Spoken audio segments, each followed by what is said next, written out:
Oh, giddy goodness. I exist, apparently. And isn't that just delicious?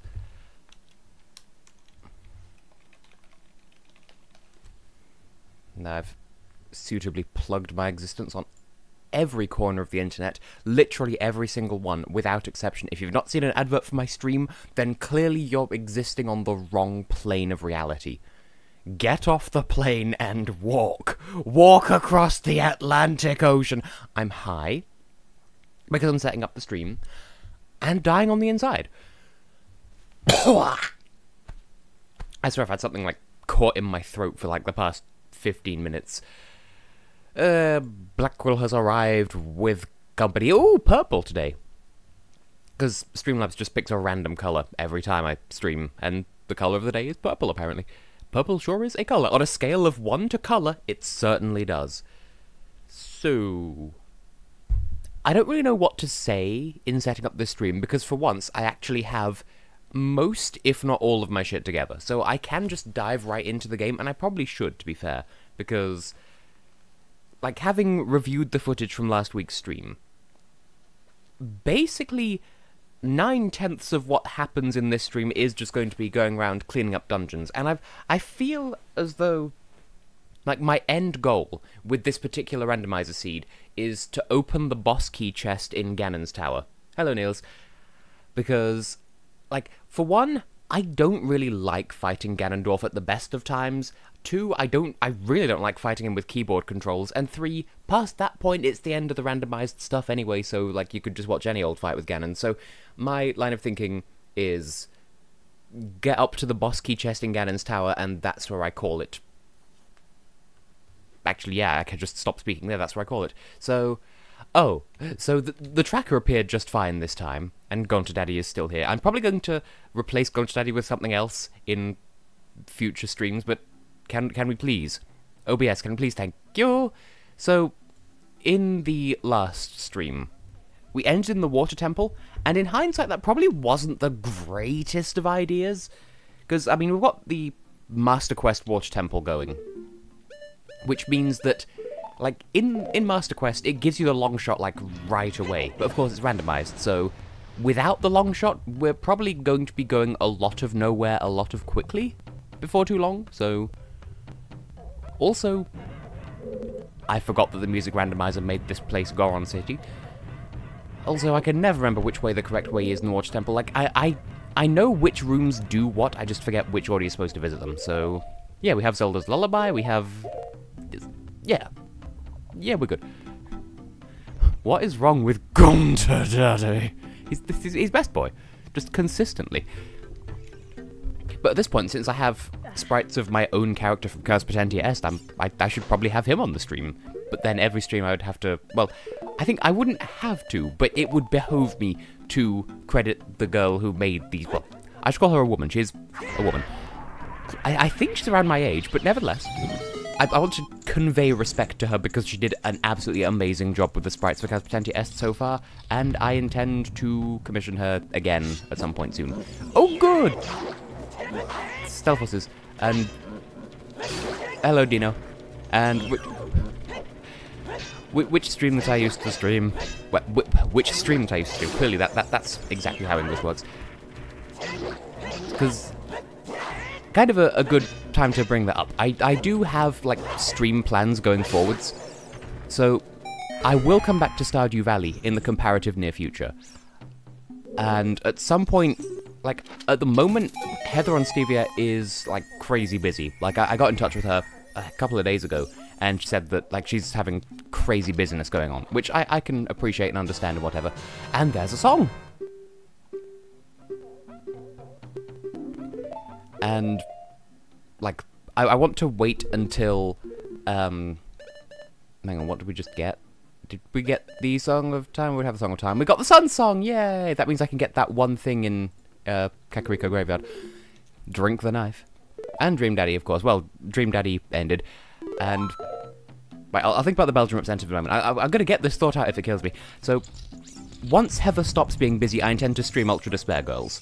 But that may be a while yet, because I don't know what's going on in Heather's life. I just know that she's busy, and I want to have her as a co-commentator for that.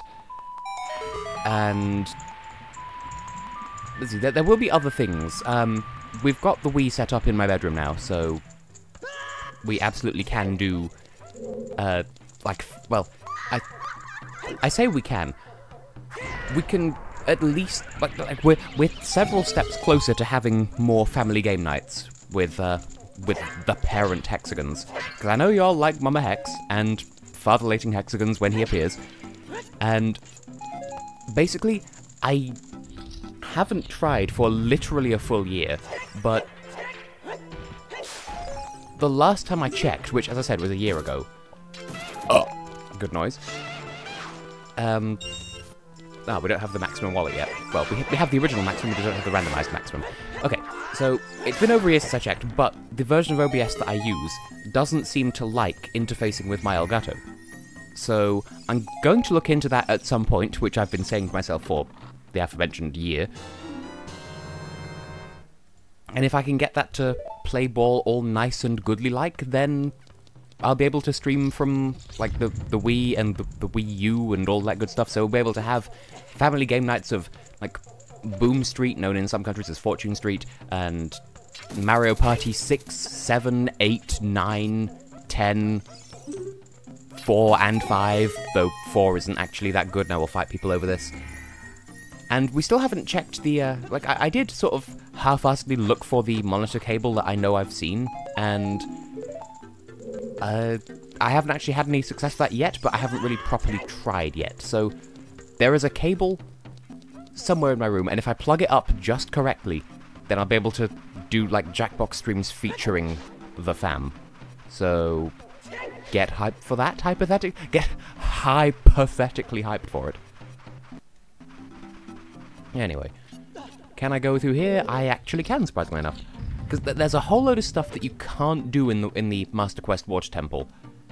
And this would appear to be one of those things, because I don't think we can reach that with the regular hookshot, which is weird, because I could swear you have to do that in the vanilla. Am I being dumb? Am I being dumb? I am being dumb. I thought that didn't seem right. Also, just off the top of my head, there's that song, and I don't remember, I think it was in the YSC. Because it sounds really similar to... Okay, there's a German song by some artist. I don't know who the artist is, but the song's called Twist the Knife. And it sounds like, title-wise, it reminds me of Jump the Gun by Anne-Sophie. So that's more or less the end of that thought. Now, this, like, puzzle at the top of this room, we have to light all 4 of those torches. I could swear that there's some... Like, it can't be done. And I tried ages ago, like, when I had a randomized seed where I had to do something in here with a weird combination of items. And I could swear there's some reason why I can't... Like, I think what you have to do to solve that puzzle is to use Din's Fire when the water is at the highest possible level. And I didn't think you could go through, like, doors like that, like, underwater. But you can. And in fact, you have to at the end of the ice cavern. So no, I'm actually just a complete and total fucking idiot, I just realised. Oh, this room! The room that stumps everyone who does the Master Water Quest Temple. The pieces were there for the first time. Is there an artist called Jump the Gun? There is a minigame in Mario Party 6 called Jump the Gun, and my mother, bless her, we've been trying to get her good at it. She needs to get good, and she's making some progress towards it. Like, she was awful, and she's become less awful. So, you know, be a awful person. Just clip the box through the wall, why don't I?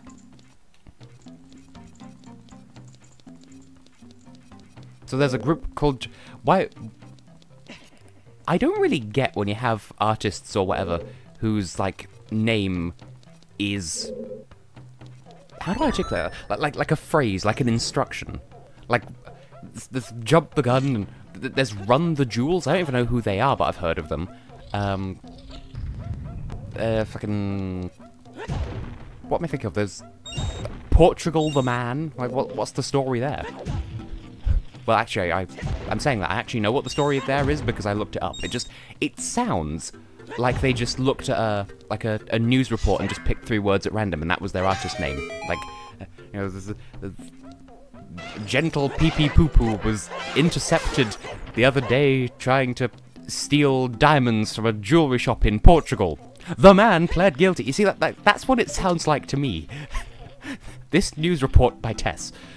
Which reminds me, if I'm still streaming at 11 o'clock CET or 10 o'clock GMT, and I probably will be because we've got a couple of dungeons to do, and if I can't, then I won't.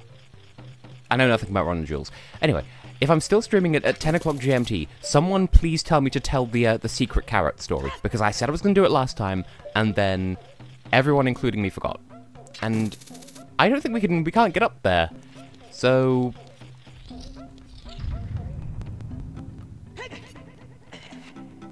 that band, are they? Is their lead singer Ibuki? I'm so excited I forgot to put spaces between my words. Okay, so could do Forest Temple. I think we're currently fire keyless according to the tracker. You see, that's why I kept the tracker. We've hit our limit with the Shadow Temple. Spirit Temple I could do. I'm kind of feeling the Forest Temple, to be honest. Okay, so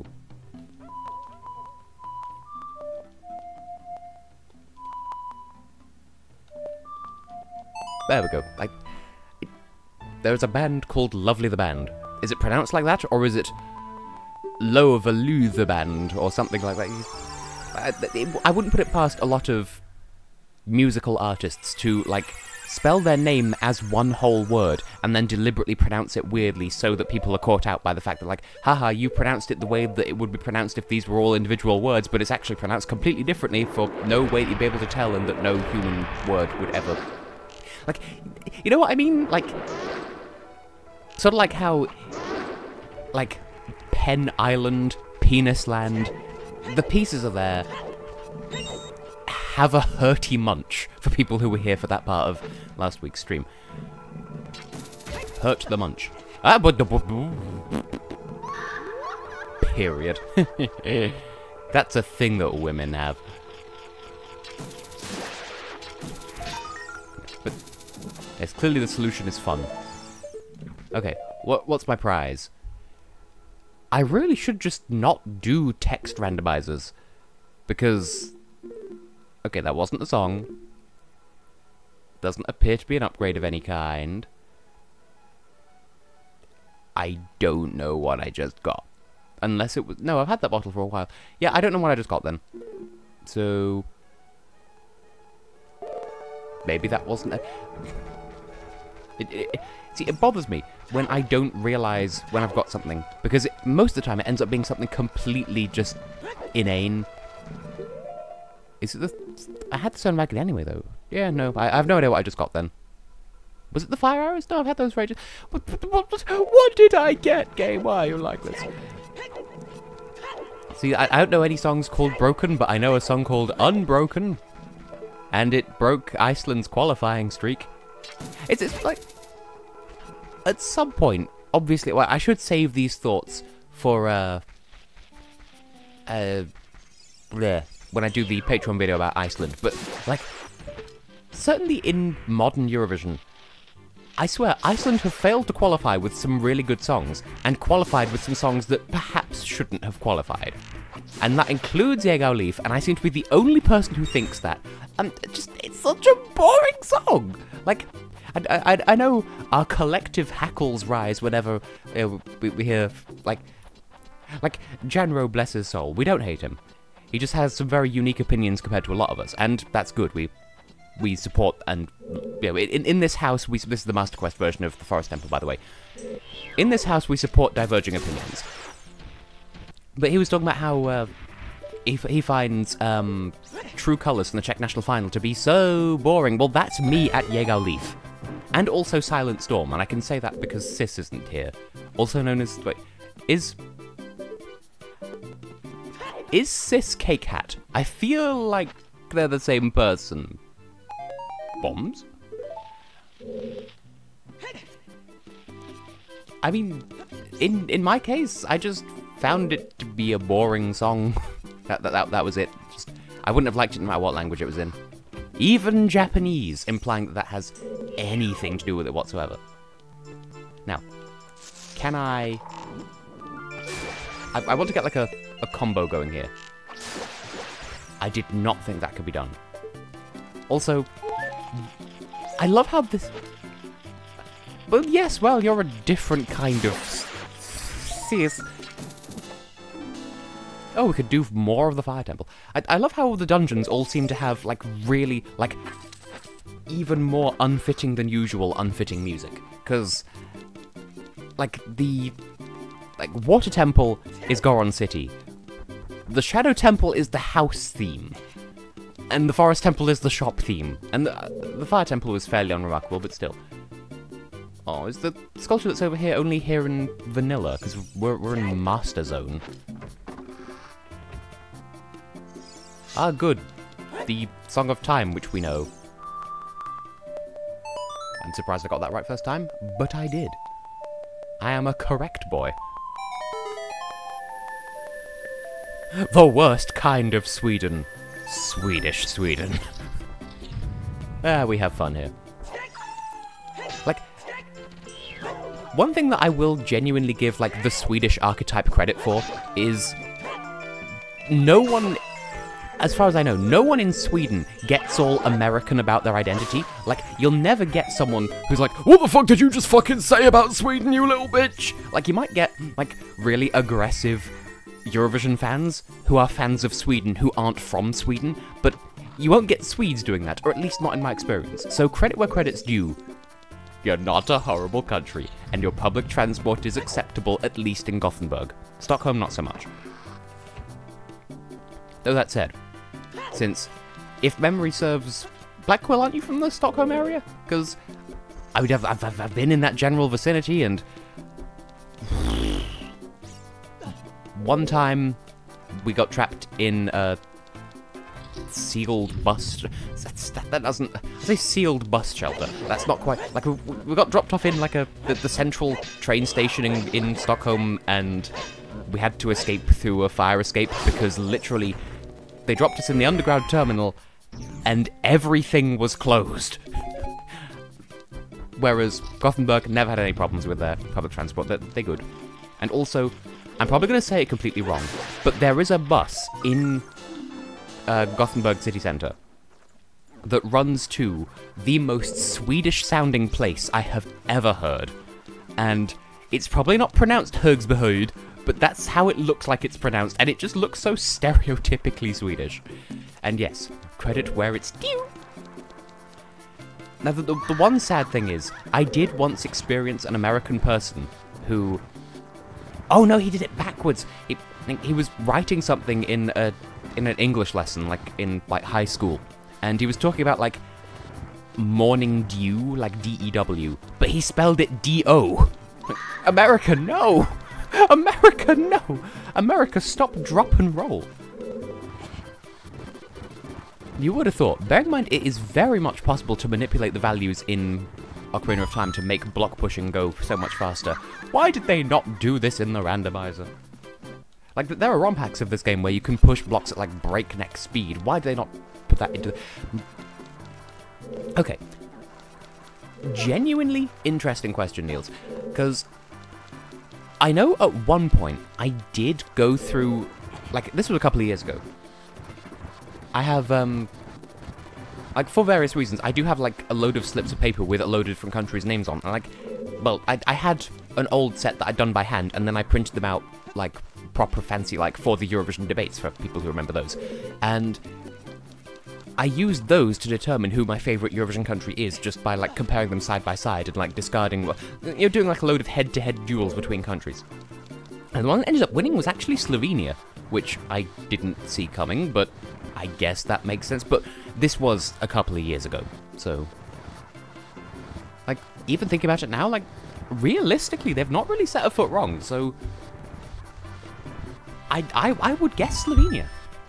Though, broadly speaking, like, broadly speaking, it's difficult to have, like, an objective favourite one, bearing in mind everything can change in the space of a single year. You know, countries can outsource to other countries can completely switch up their strategy, you know, all that crazy stuff. So, there are times where like a country will completely go against the grain of itself, or like it'll spend 1 year doing something different, and that's the 1 year you fall in love with them and all that crazy stuff. Now, the Bosky chest is just here in the right side up version, well, the twisted. This room's twisted when you first come into it in vanilla, but it's straightened out in Master Quest because Master Quest just be like that. I'm still wearing the wetsuit. I'm going to change into something pink.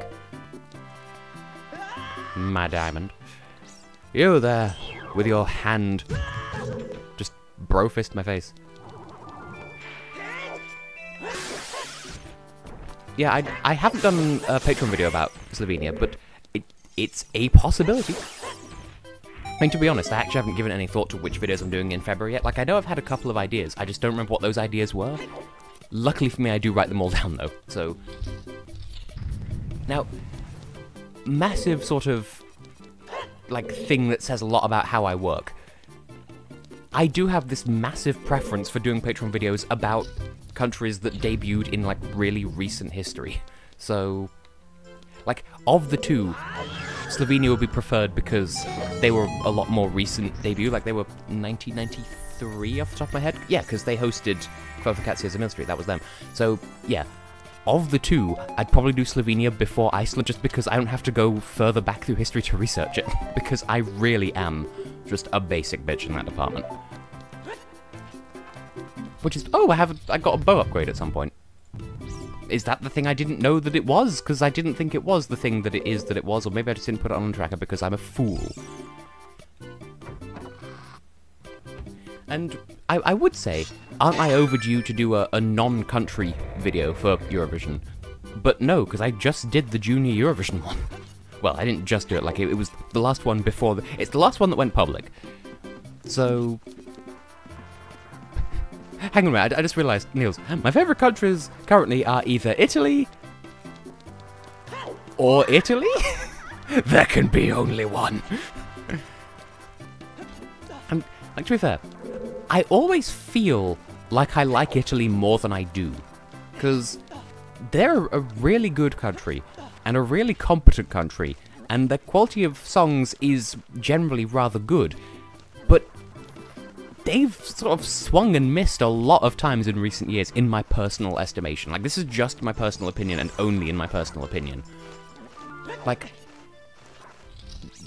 I heard a couple of their songs from, like, the older days, but I'm not going to think about them here and now. So, 2011, really good, should have won in my opinion, but hey-ho. 2012, really good, but they should have left it in Italian because the English lyrics are garbage. 2013, boring. 2014, underrated, good. 2015, overrated, eh. 2016, it's alright, I guess. And 2017, overrated but fun. And 2018, decent and did unexpectedly well. Like, I didn't foresee it doing as well as it did do, but yeah. And, like, I guess Norway is kind of the reverse now that you mentioned them.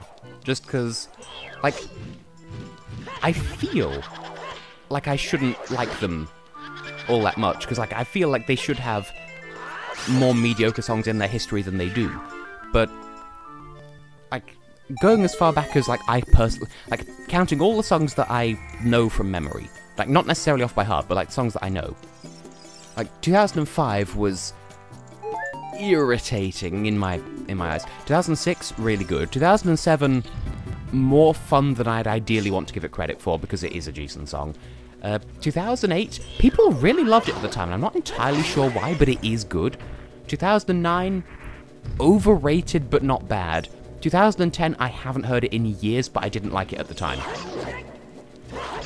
2012 was fun. Like, not a great live performance, but still a good song. 2013, really good. 2014, I honestly didn't much care for Silent Storm. Like, I don't hate it as much as I used to.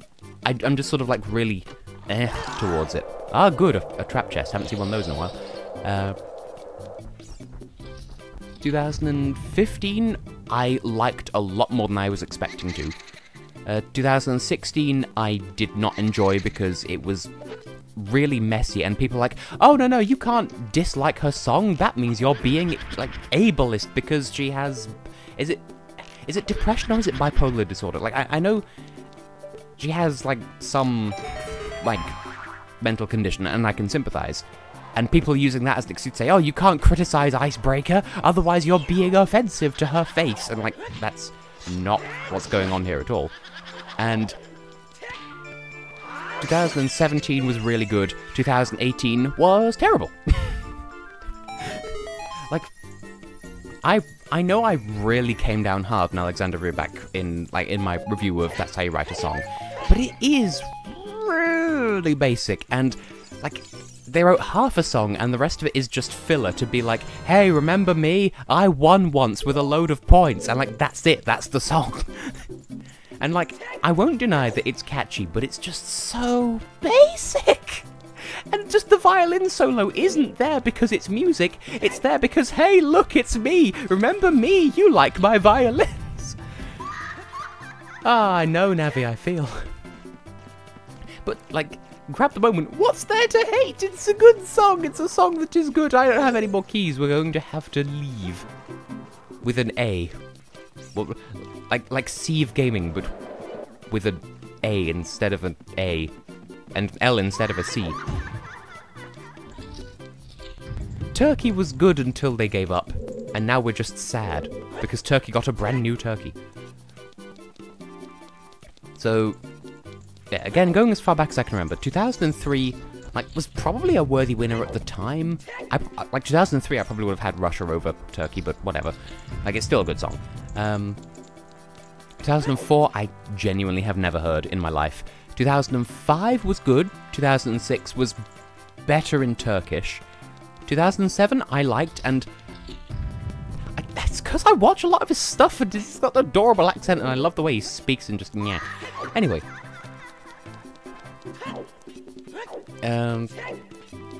Where'd I get up to? 2007? Like, I know there's someone, I forget who it is, that genuinely thinks that Shake It Up, Shake It Rim is the worst song they've ever heard, and I'm like, how can you think that? It's so fun!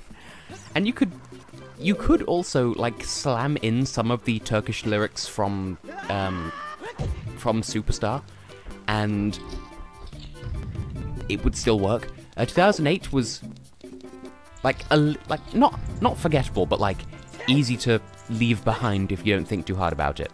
But it was still alright. 2009 was fun. 2010 was good. I still, like, of the two, I still would have had Germany as my preferred winner that year, but Turkey 2010 was good. How is 2007 terrible? Let's see, 2011 wasn't like, I didn't like it at the time, but then I really warmed up to it. And 2012 was fun, and then that's when they died. But, yeah, of the Norwegian songs that I've heard in my life, That's How You Write a Song is definitely far and away the weakest. And, like, of their three winners, Fairy Tale is, like, my least preferred, but it is the one that holds up the most over time, because... Oh, how convenient. Because, like, Nocturne was good. Like, I am really tickled by... There was, I forget what TV show it was. There was some TV show where they were going through, like, the history of Eurovision, which, like, I mean, this is the UK, so that's a terrible idea because it's just going to be insulting, but some, I don't know, unfunny, unfamous, nobody celebrity figure, I guess, described Nocturne as she starts singing a song and then puts you on hold for 3 minutes, and that description tickles me because I won't deny that it is an accurate summary of the song, but it's still a good song. And, what's it called? Leidet Swinger. That's just really fun. It's just not aged well at all. But it's still fun. Oh good, I'm inside a spider. That's something I fully expected to say today. And what else is pop, lock, and dropping up here? Oh yeah, if I'm really clever with a little bit of jumping, I can maybe finagle that chest down there, because I forget which way around it is. Either in vanilla you can get it with a hook shot, but in Master Quest you can't, or vice versa. Like the one that's down there on that platform down there, not the one that's here. So I'm going to see if I can grab it. 1 rupee! I have to. It's the law. Enacted by the same people who put the life law into effect. You have to overreact. It's required. Otherwise, they will bust down your door. They will, like, send you on holiday for 70 years. And when you come back, you'll be executed at the guillotine. Or guillotine, if you want to pronounce it that way. Bounce. What was wrong with Turkey 2009?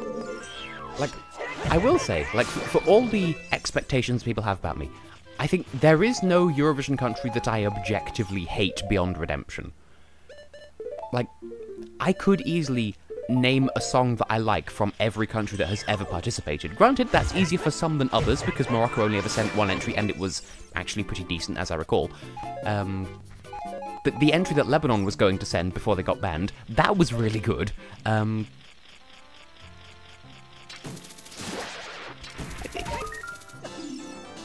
I would certainly, like, I would take Dum Tek Tek over Fuego.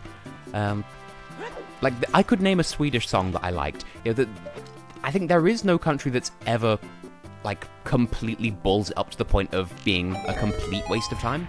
So, like, there are some where I sort of look at their strategy in general and go, ah, come on, people, what are you doing? But there is no country where I can look at it and go, oh my god, you're objectively the worst thing. I could swear I already had this. But what's whose point about what? I'm just saying that there is no country that I hate. Well, that's not completely true. I do hate my own country for being so absolutely fucking stupid and ham-fistedly incapable and inept to every possible fucking turn. But that aside, the UK has sent some good songs. And I'm hoping that we have some good times for You Decide this year, because they've said that You Decide is going to be on a Friday, and it's going to be on BBC Two, so immediately they're not hiding it away on a channel that nobody watches on a day of the week where no one's going to be watching it. So the people of Britain are actually going to fucking vote this time. And What Point sounds like Hot Point, which is a make of refrigerator. I probably can't reach that from here, so I think... Thank you, Dino. Like, I could use the hover boots to try and finagle my way into a part of the temple it doesn't want me to be in, but I might as well just go back to the... Well, should I go back to the fire temple? Because, I mean, I could only get one floor further into it. Like, I don't go one door further, but that one door could be all the difference. Ah. I was going to say, do all the songs start with the same two notes, but they do not. Hang on. So... But yeah, I did predict a few years ago that the UK would win by the year 2020. And, like, the whole Suri situation was a massive blow to my confidence from that prediction. And I'm hoping that things can get back on track. Like, not because of Suri herself, but just because of the way the selection was handled.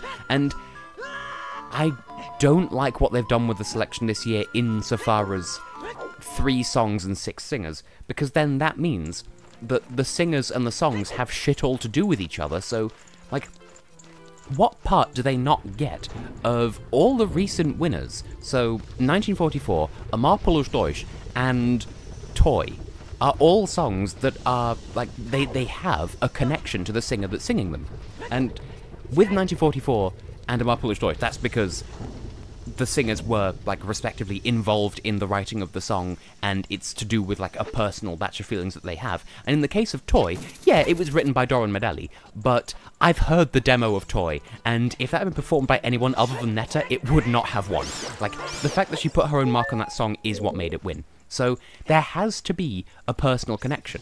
And maybe they're thinking, ah, well, we'll just make sure that the UK performers this year have that connection with their songs. But if you're immediately writing one song for 2 different acts, and, like, you're selling them both at the same time, then we're really not going to feel that. And yeah, by the time it gets to Eurovision, people aren't going to know, because, you know, the other 5 songs, or the other 2 songs, and the other version of the song that was chosen will have sort of disappeared off the face of the earth by that point. But... and I've forgotten what I was saying. But the pieces are there. Like, there will be... the hardcore fans will be like, oh, they should have sent this version of this song instead of that version. But, like, people who hear it for the first time on the night aren't going to be like, oh... this isn't the best that it could be. And I think that's something that, like, I myself do lose sight of when I'm reviewing Eurovision songs as well. Like, there are some reviews where, because I do, like, the whole next day review thing, I do kind of get caught up in the emotions of, oh, this is such a letdown, they should have had so-and-so win the national final instead. Like, I'm so caught up in, like, lamenting what their entry could have been, that I'm, like, unforgiving towards the song they have sent, because I can't just, you know, let it go. And I think Norway 2018 was kind of that, because Alexander Wallman was infinitely a better choice, and they just did not go with him. I'm not saying he was the best one in the selection necessarily, but I didn't hear any of the others, and he was definitely better than Rybak's song, but whatever. And... Niels, I very much disagree with that, but I know how annoying it is to read when people have differing opinions and they rub it in faces. But, like, I have no strong thoughts on Mons hosting. Like, I guess it should be taken as a good thing because they're getting an actual, like, Eurovision winner to host the UK selection. So, in that regard, because they're at least trying, I guess it's a good thing. Though I do feel somewhat that Mons only took the job out of, like, pity, because, like, oh, the UK thinks they could do good. And, like, I'm not saying he's being patronising, I'm like... I wouldn't blame him if that is how he thinks. But yeah, they're at least making an effort in, like, picking a host of some flavour. That said, yeah, that is also a possibility. But yeah, Mel Giedroyc is not a bad host, so there is also that to consider. Also, I think that's literally all I can do here, so I guess we're heading to the Spirit Temple. Oh, this is just going to be the most epileptic techno stream. Oh, it's the samba. How do I get that right every time? Well, my sincerest wish is that every country just does their best. Now, one thing that's been going on this season that has kind of been annoying me is... because San Marino put out that joke tweet with, what's his name, Rodrigo Alves? Is that his name? The human Ken doll. Like, because... I don't even know if that is SMRTV's account, or if it's just, like, a fan account who reports on San Marino or whatever. Either way. Like, because they put out a tweet saying, we want to make people truly feel that it could be anyone this year, and then they have a photo of the human Ken doll, I was like, oh my god, they're sending the human Ken doll! Like, no. If they had chosen him, they wouldn't have used a picture of him, surely. And, like, I'm not saying that's a guaranteed thing, but I highly doubt they're sending him. And just the fact that people are believing it because they're misinterpreting a tweet is kind of... like, I feel the same kind of... as, there was that one tweet from someone who was like, oh, hey, someone couldn't speak French, and so they mistranslated an article saying that it was going to be so-and-so representing Belgium, but then they ended up being right. Like, I feel that kind of impatience of... they didn't say it was gonna be the Ken doll guy, it's just... they used it as a picture to show that it could be anyone, even the most unexpected. Like, don't get me wrong. It wouldn't surprise me. But, like, surely they wouldn't. Surely they would not do something as silly as that. Also, can I cheese this? Because my hookshot is still insufficient for this shenanigan. Apparently not. This is tragic.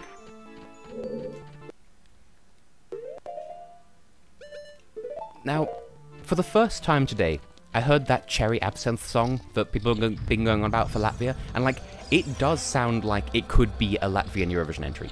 So, they've got that going for them. Like, I do have thoughts about that Cherry Absinthe song that I am sort of holding on to in case they do actually, like, in case that does win the Latvian selection. So, I do have thoughts. I do have thoughts prepared for if I need to review it. And I think the only thing that San Marino has definitely said is that they're working with an international artist, and people are like, oh, because that joke tweet is going to be a bit meh. Like, Valentina, again, would do them more harm than good, I think. Not because she's a bad artist, because she's a good artist. It's just, people will be like, oh my god, stop sending us that artist! Because some fans do be like that. Thing is, though, like, what I do find, like, equal parts funny and tragic is people are like, oh my god, if they send Valentina again, that's so desperate. But these same people are like, oh yeah, send Sergei Lazarev again. Like, you can't be like you pick one stance and stick to it. But yeah, I wouldn't mind hearing, there's the Ocarina of Time, apparently. I wouldn't mind hearing Valentina do, like, a song that is in her own style, because everything up until now has just been, like, Ralph Siegel stuff, with her in mind, but, like, it's not the stuff she cut her teeth on as an artist, because she's a jazz singer, much like Icel, for instance. And, like, I still think that people would see who she is. This gets me every time. Like, I think people would see her as Valentina before they'd see her as Valentina being herself for San Marino, so I think it would still put them at a disadvantage. But I think she'd make for a really good host, and I think it would be a dope AF if, like, because San Marino, well, not San Marino, like, the 1in360 people said that they were going to, like, retire 1in360 for a year so that they could build up, like, money for, like, so they could, like, do an extra big show in 2020. And then they found, like, a sponsor who was going to help them, like, do that extra big show a year sooner than they thought. But then something like either that sponsor pulled out or they didn't sponsor them hard enough or something, and so 1in360 had to be shelved for 2019. And so what I would really like is if they had, if they did 1in360 in 2020, but it was a really big show, it was everything that we thought it was going to be last year, and it's just generally really good. They could have Valentina host it, and just, like, make it be a big thing and not some massive internal meme, because it did kind of look like it was hosted in Laddie's basement, so they should... Like, also, they said it's called 1in360 because we'll be filming it with 360-degree cameras, and then guess what they didn't use?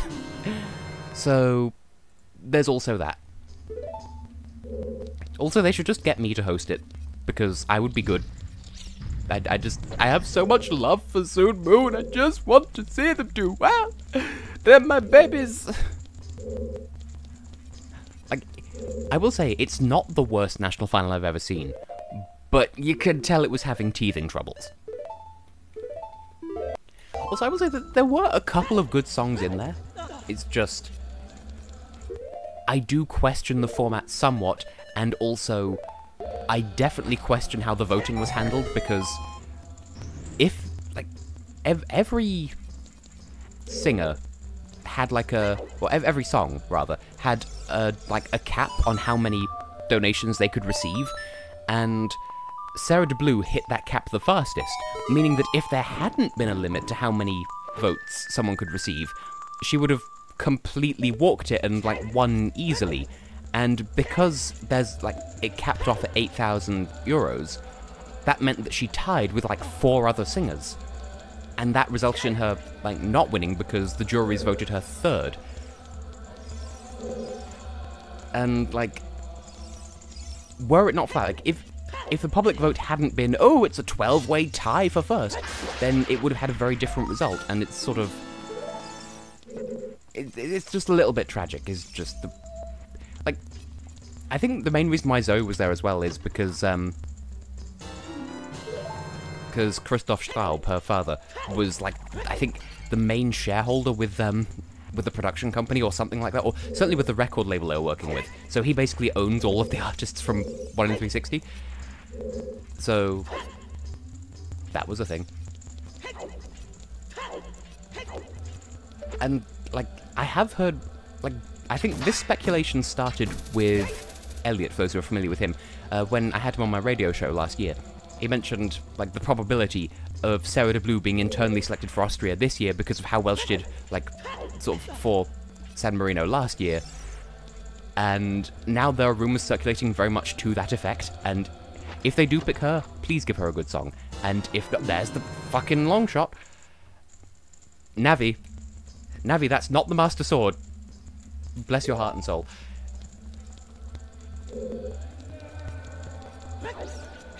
Like, if it's true, it's true. If it's not, it's not. Like, I do think that Out of the Twilight would have definitely at least stood a chance of qualifying. Like, it certainly wouldn't have been a guaranteed thing by any stretch of the imagination. But there would have at least been a chance.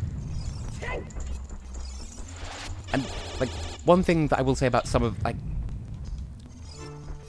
what was her name? The Finnish girl.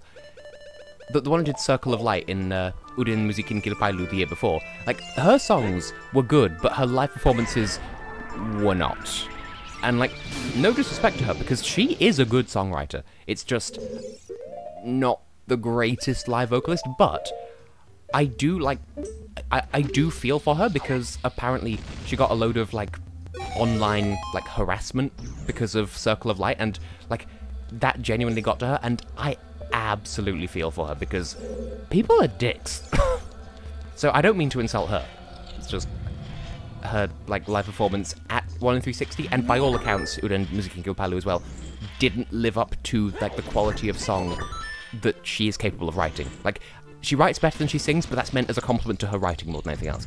My thoughts on Destination on Eurovision: I have not heard any of the songs, I haven't watched any of the shows. I will probably... Another shield? Sure. I will probably watch the final, but before that, don't really plan on engaging with it, so no thoughts there. Although, Slovenia, on the other hand, I've heard that apparently Ula Ložar is taking part in the Slovenian national final, and I kind of really, like, I haven't heard any of their songs, if they've even, like, publicized them, but I kind of want her to win just because I swear I'm the only person who prefers Nisi Sam over Prva Ljubezin from Junior Eurovision. Like, they are both really good songs. Like, Slovenia was crazy good when they did Junior Eurovision, and I really miss them because they withdrew because they objected to a rule, but then they never said which rule it was. So, I'm hoping that, that Ula's song is along the same lines as Nisi Sam, but, like, preferably even better, because that was a good song and very underrated, and why am I going back in this way? Oh yeah, there's another door. Also, I'm really glad that I just got the long shot, because there's a room in this temple that really sucks without it. Also, this means we can go back to the water temple. Yay. I don't have the mirror shield, so I can't do that puzzle yet. But yeah, like, Slovenia is just underrated as fuck in general. Oh my god, this is literally the room I was just talking about, where this room is like, you can do it without the long shot, and you're like, you are meant to, but it's just so much less headache if you hookshot to the top, because if you're holding on to, like, if you're holding on to most of one panel, but then some of another panel, and then one of the panels moves, then you take damage and fall all the way to the bottom, and it's just, ugh, what a hassle. Oh, that reminds me. This has become a possibility now. Really, Link? Really? That sure did just happen. I was saying earlier about how we've been reorganizing how my bedroom is arranged so we can put... Well, that makes it sound like we've been moving furniture. We haven't, but... Like, from what I was saying about... We've got, like, the Wii plugged up here and stuff. Like, that does mean that I can finally do those, damn it. Those Clone Wars streams that I said I was going to do, like, 4 years ago at this point. I can finally stream me going for Dream Crystals, and it probably won't go well. And... yeah. Like, credit where it's due. Or credit where it's due. Omar Naber is a really good singer, but his song for 2005 is so much better than his song for 2017. Like, it wasn't terrible, but it definitely wasn't as good as Stop. And hey, how many people here remember when we had a Slovenian friend? Every fibre of my being is saying, his name was Thomas, and now I can't prove it. No, wait, no, he was the Thomas the Tank Engine fan, that's what I'm remembering. Wait, no. there was a J in his name, and now I feel like such an anus because he's not been on the stream in ages, so I don't remember his name. Well, anyway, I remember asking a Slovenian friend for clarification. Yuri, that was it. I'm an idiot, and I'm a terrible friend. Like, he clarified that, that stop is just the same word in Slovene as it is in English, and that's just a wild coincidence. But, oh good, multiple Super Saturdays. Oh. Well, to be fair, at the moment, unless a job appears out of thin air, at the moment, I have a lot more free time than I did when I was at university. So there is that going for me, at least.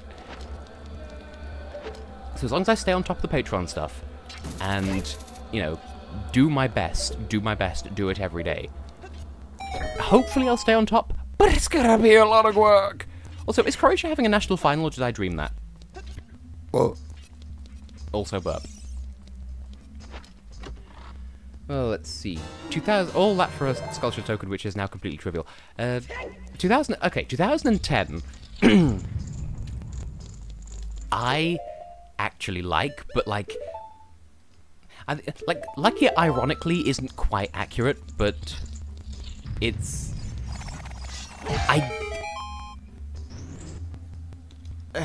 It's not the greatest song in the world. Oh, I can't get this just to have the mirror shield. Oh. Like, it sort of... It wasn't right for Eurovision, is the thing. Because, like, there was quite a few countries in 2010 that just forgot what Eurovision was all about. Like, the Netherlands, which, admittedly, that was a cute song. And the UK, which we put Pete Waterman in charge, which was a massive mistake. And then there was Slovenia, and it's just all these, like, campy sort of songs that sort of died in, like, the 80s, and yet here they were anyway. Yeah, Narodno Zabavni Rock. Not terrible. Salad break? Okay. But, in fact, we were talking on the Discord server earlier about, I can't go down here either, oh my god, there's so much I can't do because of the mirror shield. Thing is, again, I do like Netherlands 2010, but just, it was objectively wrong for Eurovision. Oh, I don't think I ever knew that platform up there was there. Cool. Anyway. Like, we were saying earlier how, like, Croatia is criminally underrated in everything they do, and I agree. I will say that Franca was probably definitely the most... like, probably the best female vocalist at Eurovision 2018, because she was just so good. Okay, hang on, how do I...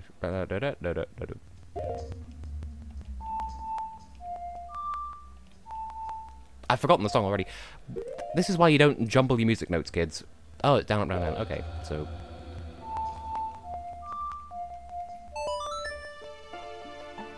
Yeah, from what I heard, they turned Anna Bergadell into a massive social pariah for things that was, like, kind of beyond her... What I would really like, even though I really did like Anna Bergadell's song,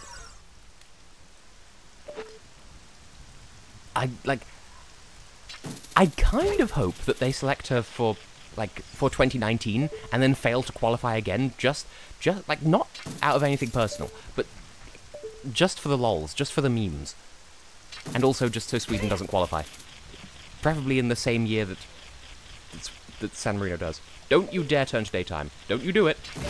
Don't you do it. Thank you. Like, Lighthouse deserved better, I will say. And yeah, Lighthouse was kind of murdered by the fact that the outfit made no sense. Like, all it needed was to be taken seriously because Nina had such good voice. And Franca had a good voice, and Jacques Horak had objectively a good voice as well, and, like, that makes it sound like I didn't like, my friend, but I did. It's just, like, of Croatia's most recent 3 entries, it's my least favourite, but I do still like it. So, there's that. Yeah, and she had those weird wing things, and it was just a tragedy from start to finish. Also, the thought occurs that I could just go and fight the boss of this temple right now. I just need to get the water level back up to the top. And I need to do this room anyway. Yum, yum, I'm stupid. Okay, so... Two things. First of all, no, I think there's some way of cheesing your way up there, but I'm gonna just head this way and just get the box and do this again. And people really loved Slovenia 2015, and like, I don't get why it's as head and shoulders above the competition as everyone says it is, but it is a good song and it is one of their best, I do agree. I just don't understand why people suddenly attach themselves to that. So, the earliest Slovenian entry that I know is 2005, and that is one of their best. 2006 was not terrible. Like, it was underrated. It wasn't brilliant, but it wasn't terrible. 2007 was really good. 2008 was underrated, but like, I get why people didn't necessarily click with it. 2009 was underrated, but I understand why. 2010 we've discussed. 2011, little bit overrated, but not awful. Like, I sort of spoke without thinking there. So, Slovenia 2011, people really loved it, and I don't know why. But that doesn't mean to say that I don't. Like, I do still like it. 2012, I didn't like at the time, but I've grown to absolutely love. 2013, again, people hated it, and I don't know why. 2014, I don't even remember what I said in my initial review of it, but I know my initial review was completely wrong, because that's such a good song. 2015, good song. 2016,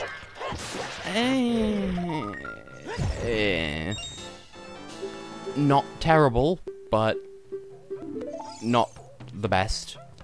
2017, good singer, questionable execution. And 2018, I liked from when it was chosen. And I heard in the national final, well, I heard a recap of the Slovene national final, and I sort of didn't really think much of any of the songs. Like, at the very least, I didn't really... I thought, if I watch the national final, I'm probably going to, like, get stronger impressions of these songs, but for the time being, no strong thoughts. But Faline was one of the ones that I at least thought thoughts about during the recap. And I'm sort of like that with the Czech Republic this year.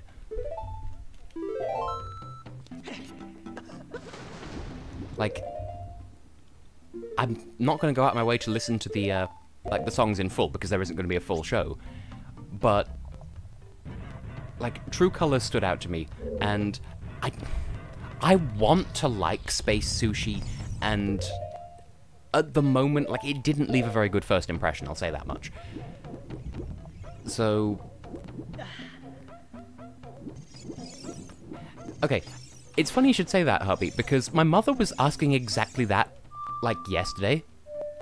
Like, she was saying, oh, do people remember Duffy? I'm like, yeah, vaguely, she had 2 good songs, then disappeared up her own arse. And that was kind of... that's the story of Duffy. Also, hey, I've been streaming for an hour. That means that Joth will maybe appear soon, because I was right about this last time. And, okay, slight bugbear on my part. I know Alex is around, and he's been choosing not to join the call, and I'm sad. See, I distinctly recall, in previous seeds, not realizing you could get to the top of this room with the water level all the way up, and using fire arrows to get those, and that was not a fun time, I can assure you.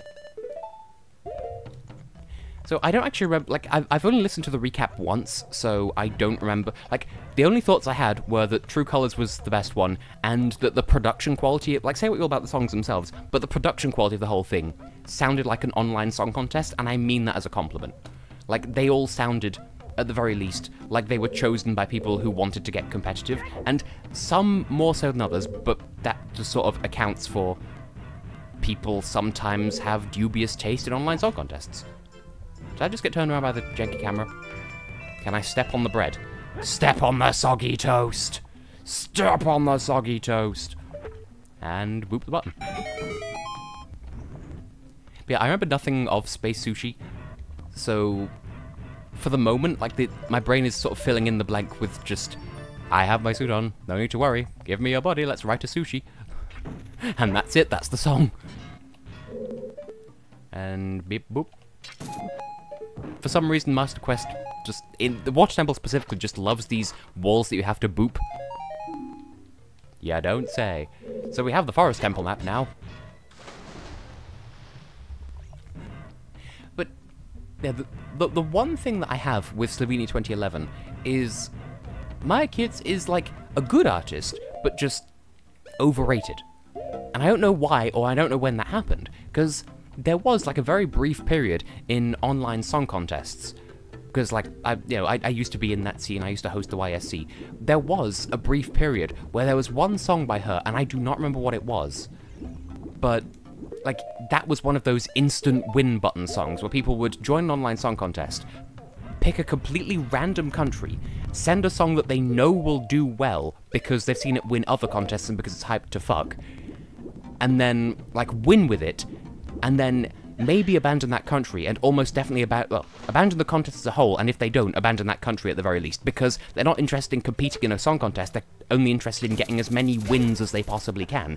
And that sort of built up a little bit of personal, like, I guess spite is kind of the word, just because that's not fun. Like, if you host an online song contest and someone turns up clearly intending to win with no integrity, well then don't even fucking bother taking part.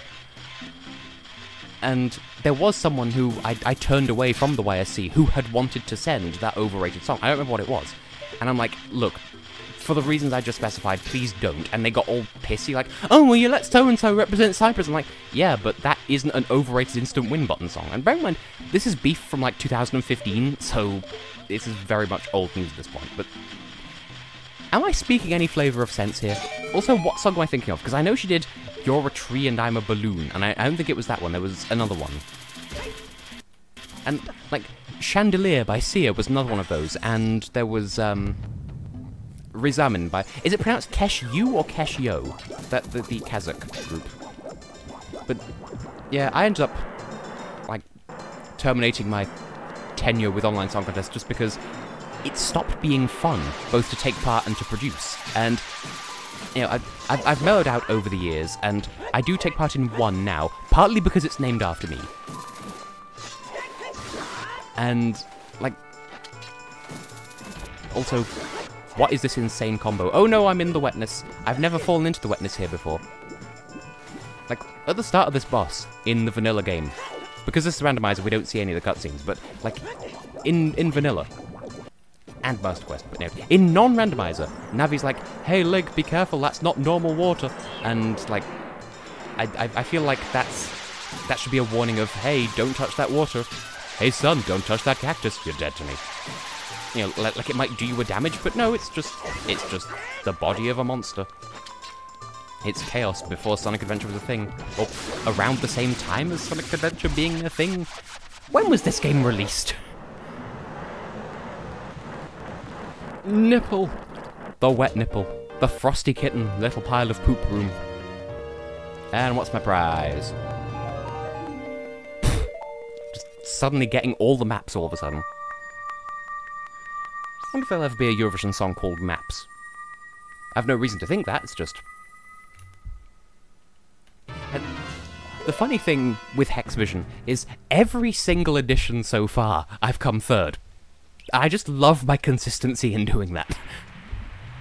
Also, genuinely a little bit shooketh that I qualified with 3 songs in the most recent edition, because, like, there were a couple where if they hadn't qualified, I wouldn't have been surprised, but it ends up only being one of them that didn't qualify. I'm like, wow, okay. I qualified with most of my songs. And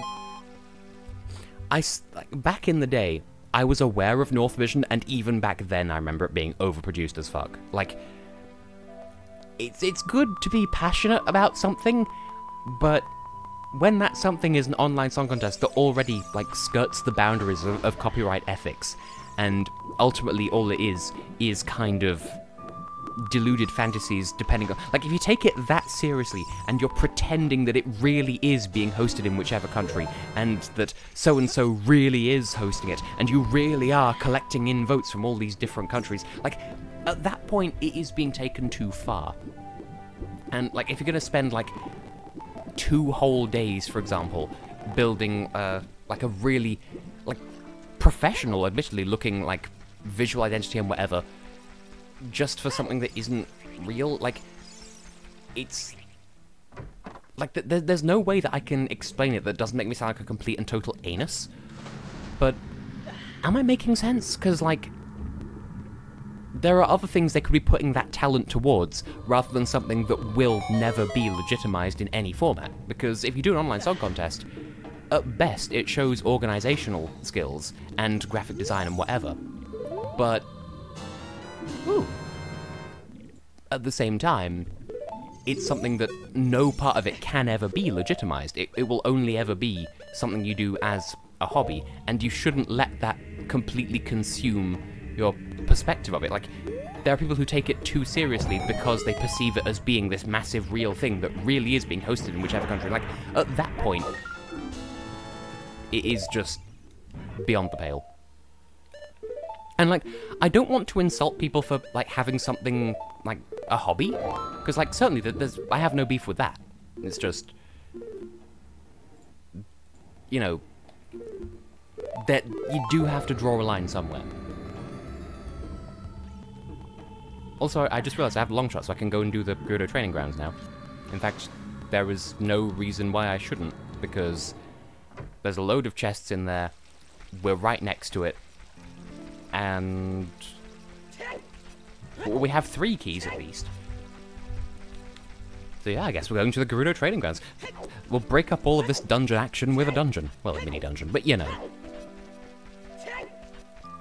But yeah, the bottom line of all this is, I'm pleasantly surprised that I did so well in the most recent Hex version. As it is, I'm still quaking from coming third with Pfeile gegen Dishonor. Like, it's a really good song, but that's the first time I've ever seen Mia Dikau do well in any song contest, like, online or otherwise, bearing in mind she did so badly in, whichever year it was, 2013, because Lieblingslied is a really good song, and they snubbed it in favor of Cascada because they recognized her face. Sad.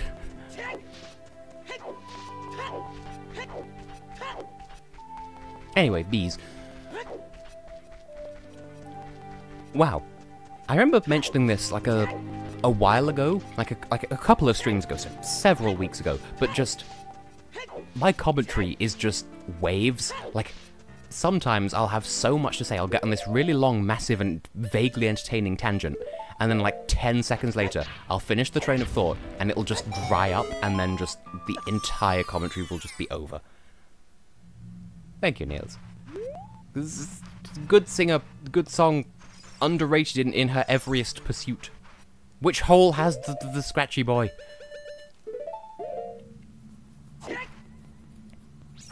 Also, because we're in Gerudo Valley, that means we could go and attach ourselves to Mr. Single.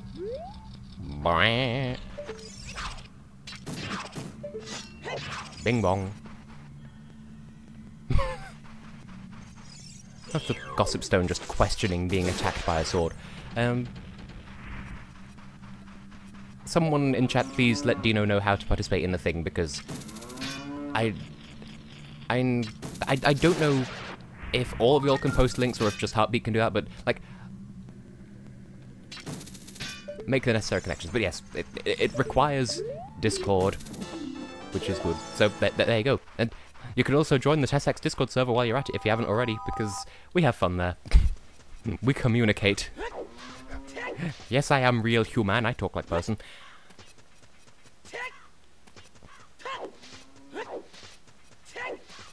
Also, like, completely not related to anything whatsoever, but just, I really hope that Albania qualifies at Eurovision this year, just because the song is really good, and they deserve to get at least some flavour of recognition. This is a good song.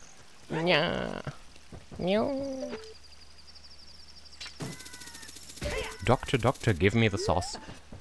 Now, I forget which one is Mr. Single, but one of these spiders is Mr. Single, and we will have to claim his soul. Wow. And that actually, like, a couple of these are just turning out to be just gold Skulltulas with nothing special about them. Which, I mean, there are 100 of them in the game, so, you know, doesn't come as that much of a surprise. Look at them stripy ass legs. Stripy ass legs when you have an arse that has legs. We have... See, you say it's the weird egg, but we already have the weird egg, so what was that really? What did I get? It claimed to be an egg, but it's not an egg. Am I blind? Am I dumb? Am I deaf, dumb, and blind? I don't know what I got. It was probably like a shield that I already have, or a tunic that I already have, or something like that. Unless it wasn't, and I'm just a fool. Because it wasn't double defense, because we've had that for ages. It isn't the wallet upgrade, because we'd be able to tell. What's being wow? What's the wowie? What the woo? What? Who? What? Who's that? What? Was it what? Poopy. Oh yes. What's pop, lock, drop, rock, and bopping in the poodles? What's climbing inside a dog? No! Why is the loading zone so far away? It needs to be nighttime for no reason other than it's convenient. That almost sounds like it could be an actual song from one of these games. But there's Skulltulas here as well, and I need to get them, but it has to be nighttime in order to get them. And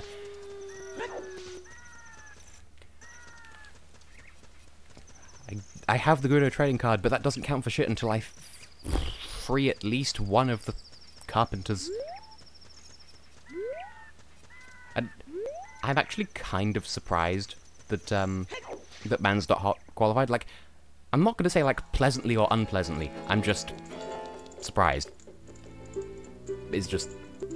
Wait. I can't do this because I don't have the key. This is tragic. This is a calamity. It truly is.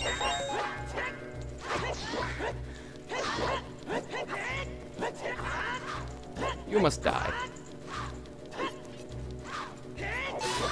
Okay, is this the key? Surprisingly not. So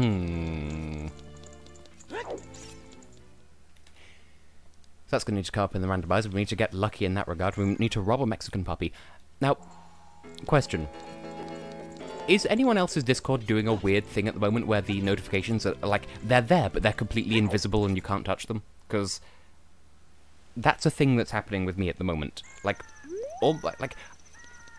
I keep getting notifications, and, like, the thing does kind of, like, appear in the corner of the screen, but, like, it doesn't appear, if that makes any sense. Like, my computer knows that there should be something there, and it, like, has, like, an animation of the notification appearing, but it doesn't actually appear, and it, like, its existence does, like, cover up that corner of the screen, so, like, I can't click on anything there, as it would do if I had a notification there.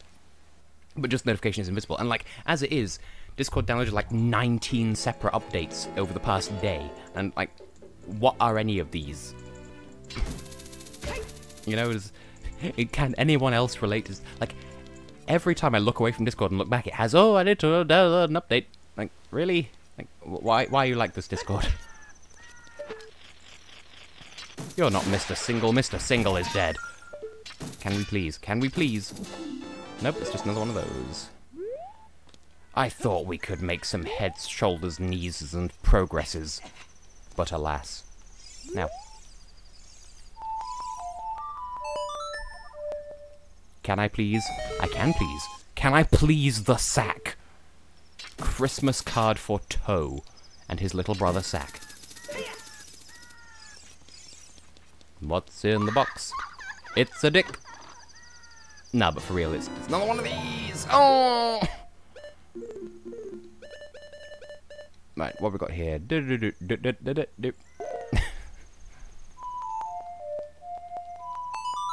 didn't think I'd get that right, but I did. Okay, so, things I could do here. I can go into the sun hole, and I can go to the Skulltula house, and that's about it. Because we can't go any further into the Shadow Temple, because we need a key, and that being said, it could be in the Skulltula that's there. I will probably suffer if I don't at least check. Okay, I've saved its state out here, so we can warp back out at no extra cost if it does indeed turn out to be nothing in here. Heartbeat Pekoyama! Which reminds me, I cannot talk about this in any detail whatsoever, but we've done a bit more of the playtesting of Chaos Potentia Est behind the scenes just today, and I'm not going to say which chapter it was, or what happened in it, but the general consensus that everyone's had so far is, oh my god, it's so sad! Like, not even Alexa play Despacito sad, but like, tears were shed by multiple people, so I'm good at writing stuff. Now, which way is the way with the thing? This doesn't look right, but I'm going through the door anyway. This was the wrong... This is the wrong room. Quack, quack.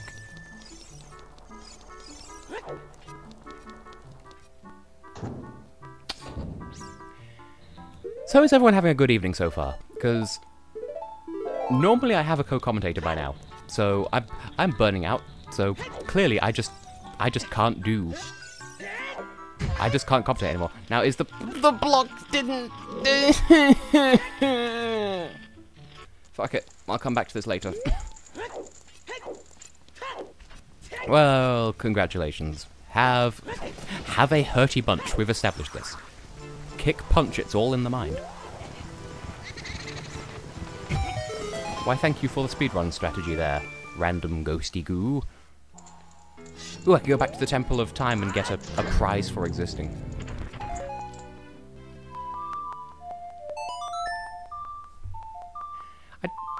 Do I like...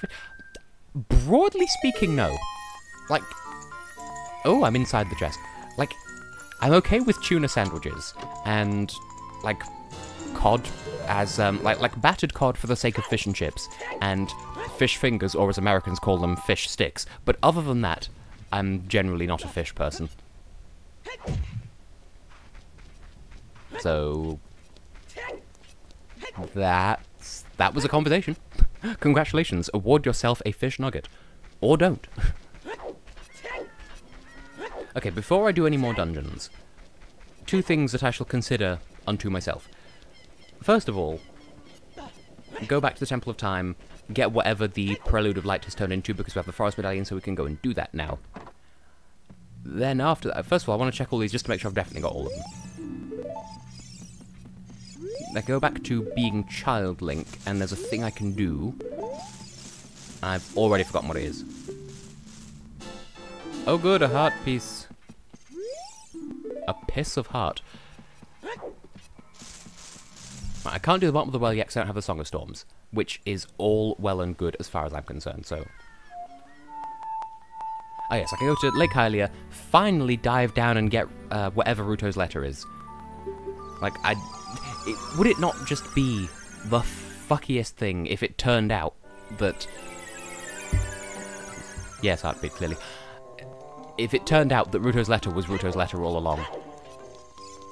And since we're here, I should probably update the tracker as well, because... Bombs? I think I've basically used all the keys that I have, except not the water temple. So... There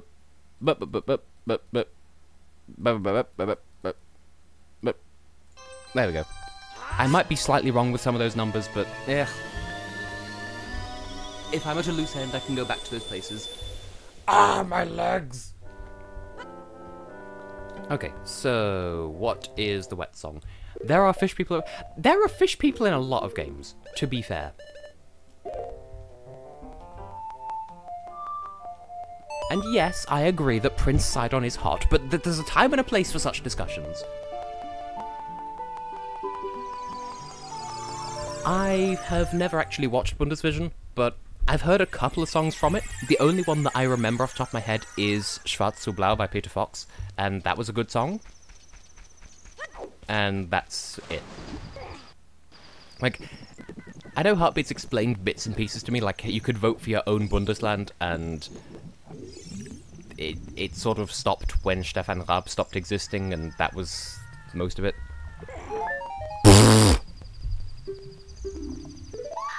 So... okay.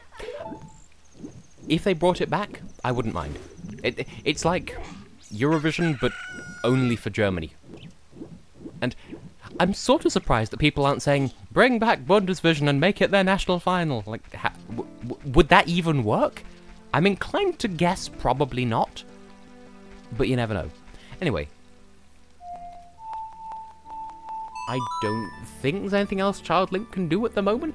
Because there would be Jabu Jabu's belly, but we don't have Ruto's letter still, so we still can't go there. So I guess we're just gonna head back to a temple of some kind. Because now that we have the long shot, what does that change? Well, I don't have the mirror shield, so I can't finish up the spirit temple. Can't go to the Gerudo training grounds because we don't have the key for the place, and it's sad. Can't go into the well yet, technically. There's nothing to be gained from poking around in Ganon's tower because there are no chests left in there, and yeah, we don't have light arrows anyway. So is there more I can do in the water temple then? Oh my god, I did it from memory. Right, so Fire Temple, we need another key. Forest Temple, we need another key. Unless I do a fancy trick shot jump, which I really don't think it expects me to do. Spirit Temple, we need the Mirror Shield. Shadow Temple, we need one more key. Unless it's in that one sculpture, and I really don't want to test it. So I guess we're heading back in here. Because we're able to skip it earlier just because I had the long shot, and that's... I had the long shot and the boss key, and that's really all you need in the Water Temple. I would say Master Quest, no, just ever. Because you can long shot to the thing, but only when you have the long shot and not the regular hook shot. So we're fully kitted out, so we'll just head in and do even more things. And, well, in Junior Eurovision, at least, it's, like, engineered in such a way so that if you vote for yourself, you vote for 2 other countries as well. And there is, technically, a way of cheating around that system, but I don't know off the top of my head, like, what the situation with that is. So, well, thank you, Dino. Like, the thing with Junior Eurovision, like, I think the one way that they could, like, completely just make it be the absolute best that it could be is if they made it so that, like, you can only vote from one IP address. Like no, that's backwards. You can only vote once from each IP address. So if they did that, then that would completely mitigate the only problem with the voting system. And even then, I say only problem, like, it's a really minor thing. So, also, this room fools so many people the first time around in Master Quest. So. Really? Link, please, grab onto the thing. Whatever. So, which year was it invented then? Because, like, Stefan personally came 5th with in 2000 with Vada Hada Duda Da, and that's just, I like that song so much more than I should because that just, it's a questionable song. And in case anyone's wondering why I'm so bad at aiming, it's because I'm doing this on a keyboard, so I don't have, like, analog control, so I could just crack open the necessary menus and adjust, like, wow. Okay, the thing just happened there. My computer mouse is, like, it's battery powered, but it's so janky that, like, sometimes I'm able to use it for, like, a while at a time, and it doesn't realize that it's not switched on, and so then it suddenly remembers that it's not supposed to be switched on, and then there was bees. Okay, so, Stealth Horses. Because goodness knows they love their Stealth Horses in Master Quest. They do a whole heart of double defense damage, by the way. Which means they do 2 whole hearts of damage if you don't have double defense. They do 4 whole hearts of damage if you have no double defense, and you're playing the 3D version. Like the 3DS version, that is. You die now. You die now. You die at this particular juncture in the conversation. There we go. It's such a weird room. Now, I don't remember what its reach was, but there was, and it still exists, but there was a game show in the UK called Pointless, where it's kind of like Family Fortunes or Family Feud, but in reverse, where, like, they do a survey on 100 people, and they get them to answer a question. And you have to, like, give the answer that the fewest people gave in that survey. And they have, like, a little thing in, like, one of the TV guides in this country that's based on that game show. And, like, for example, it has, like, 5 random phrases, and each one of them is an anagram of the name of one of the Bundesländer of Germany. And you have to unscramble all of them and then guess which one the fewest people got right in their, like, 100-second survey.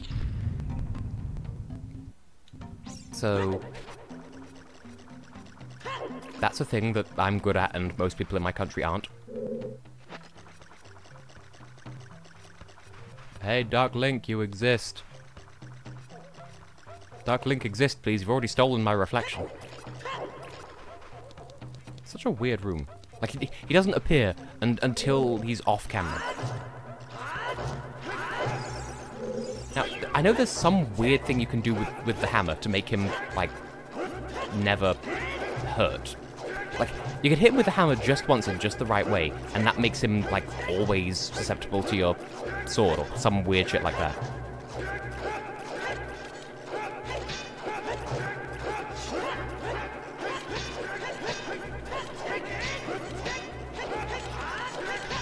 But, yeah, like, Pointless used to be such a massively big deal, and now it's just... Can I please the sack? But, like, I've stopped watching it, and, like, I've not watched it in ages now, and now everything is sad. Maybe it's the other way around. Maybe it's hit him with the sword, and then he always opens up to your hammer. That's what it is. I'm a fool. I'm a fool with shoes. Not wearing shoes right now, but, you know. But yeah, at the moment, I much prefer, like, there's Richard Osman's House of Games, which is, like, Pointless but better. And there's Impossible, which is the game show I applied to be on, and then they didn't have me, and everything was sad.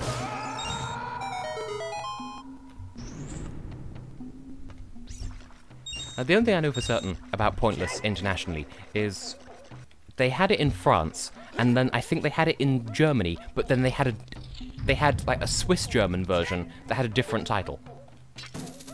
And in one of them they called it Weniger ist mehr, and in the other, I feel like I missed out the H in pronouncing that, but whatever. And then there's another one where they called it Null gewinnt. I'm like, okay, you want to be different, Switzerland? Anyway, let's go down the hall. And, like, sort of apropos of nothing, like, I might pronounce German comparatively terribly, but that's still, like, substantially better than most people in my country would pronounce any of those words. So, there's that at least.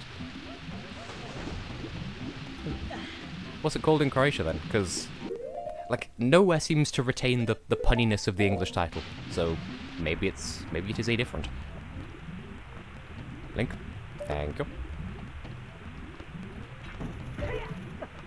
Because I seem to recall that the French version is hosted by a guy who had something to do with Eurovision, but as like a commentator or something. I think like Cyril Ferraud, I think his name was. I don't remember. And Togzenitko nije sjetio.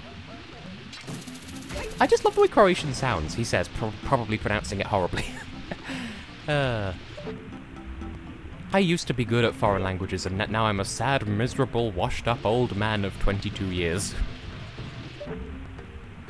I do find, like, I'm okay with the understanding that I'm 22 at the moment, but I don't believe, like, I genuinely don't believe that I will be 23 this year.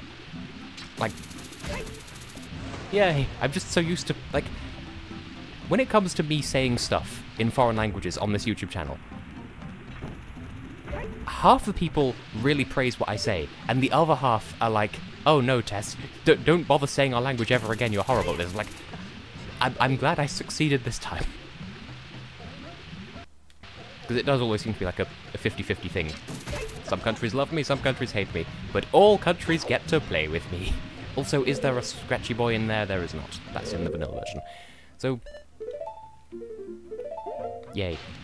Anyway, what's crack-a-lacking in the washing machine room?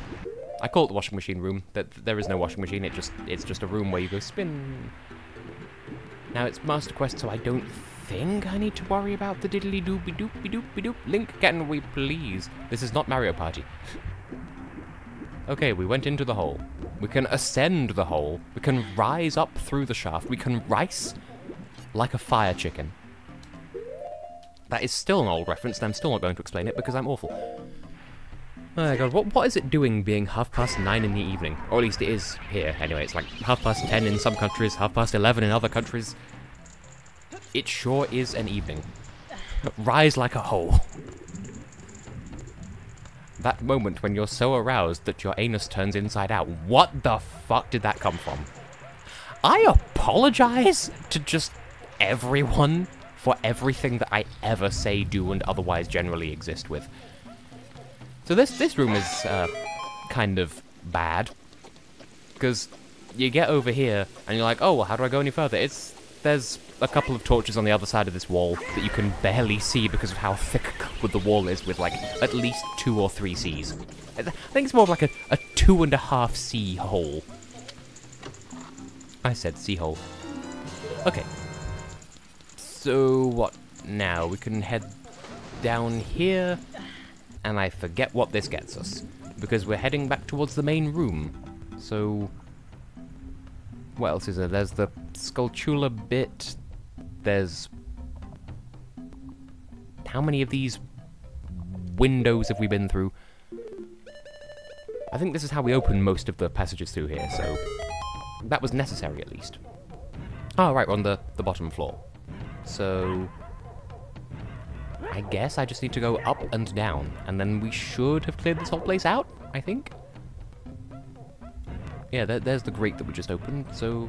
Oh, this is the extensive side, I don't... This side of the dungeon takes marginally longer than the other side. And all of this is just in pursuit of, like, a very small pocket of items. Like, this is what happens when you do a Zelda randomizer. Like, for a while, everything's nice and flavoursome. And then you'll get, like... Yeah, most of the way through the randomizer, and then you just need that one item to get further. Like, I'm not sure what's worse, where you have everything that you've got, and it feels like you should be able to make progress, but you just can't think of where the progress is. Or, where you have all the items you need apart from 1 or 2, and you have several places you could check, but you just don't know which one, where, like, by process of elimination, most places that you check will be a waste of time, but, like, one of them won't be, and you just don't know which one that one is. Also, another room that's terrible in Master Quest, because in here, first of all, another Stalfos, but also, there's an unmarked key in here. Like, that's another thing they did a lot in Master Quest. They just put random keys just lying on the floor, counting as items, but not showing up on the dungeon map, because it's not in a chest. And that's just... flempular design. I feel sorry for anyone who, like, makes an attempt to learn English just based on the way I speak, because I'm terrible. Bombs?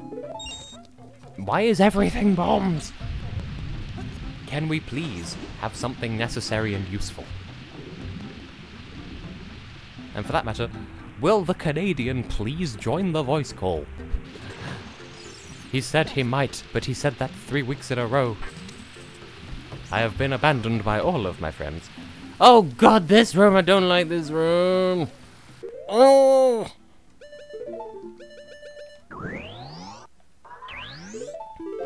Nothing personal, I just don't like this room! No. Blackwell will be somewhat peeved that he missed me going no. Right. Hardcore parkour, bitches. Can I not miss? Thank you. Now, how many torches is this one going to get? Because this should get the 2 on the walls, hopefully. At least one of that. Please, can we please? Oh my goodness, that should not, by any stretch of the imagination, have worked at all. And yet here we are. My hole has been succinctly risen. Sufficiently, succinctly, whatever the words are. Anyway, we're in here now. And I can get those arrows off my Ocarina button. I swear, I'm probably the only person in the entire world who is this obsessive about always putting the Ocarina on C down. And, like, not putting anything else on C down for that matter. And I'm the same in Wind Waker as well, where it has... Dodongo, please. It has to be... Like, the Wind Waker has to be on the Z button. Otherwise, it's just... You're not playing it right. Bombs? So, what do we know about Iceland at the moment? Like... Have we been informed of all of the candidates? Or, like, do we know who's in it and who's not in it? Do we know the songs? Do we know anything? What is Jared Leto? Apart from a baby dragon from Spyro Year of the Dragon. I vaguely recall seeing, like, an announcement saying, oh, we're going to reveal who the contestants are on... some date that I didn't really pay any attention to, so there's that. So when they reveal the candidates, are they going to reveal the songs at the same time, or just the song titles, or like what? And, like, what's the format going to be like this year? Like, are they going to be... Is there going to be, like, any language requirements with it? Is it going to be, like, you have to sing in Icelandic, and then in the final you can sing whatever version you want, or, like, what's the deal? Because Iceland can be a bit funny like that. And I don't mean that as an insult. They're just... They sure do have a national final format. And I always feel like I can't remember what it's called, but, like, I just sort of mumble something that sounds like Sungverkeppnin, and that's close enough, I guess. Yes, I have, personally, no strong opinions on the Cold Place. Named after Sir Barry Coldplace, inventor of Iceland. And finally, the Spididle. But yeah, I agree. Iceland's underrated. Like, they've sent a load of really good songs over the years, and not all of them have got the respect they deserve. Like, Iceland 2007, that was a good song. And in fact, okay, 2005? Not 2006. 2007, 2008 was okay. 2009 was good. 2010 was good. 2011 was... I didn't much care for it, but it did have a story to it, and I can respect that much at least. 2012 was good. 2013, no. 2014, it was fun, bless them. 2015 was underrated, but, like... I see why it didn't qualify, but I didn't expect it to not qualify, bearing in mind Iceland have got away with quote-unquote worse. 2016 was good, 2017 was, like, good, but not as good as Hear Them Calling. And then 2018 was another, like, similar to Oma Naber, like, good voice, but kind of wasted on that song. Like, it was a pretty song, it was cute, but, like... Why are we even pretending to be surprised that it did so badly? Nothing personal against, like, everyone involved, it's just... Were we expecting a different result?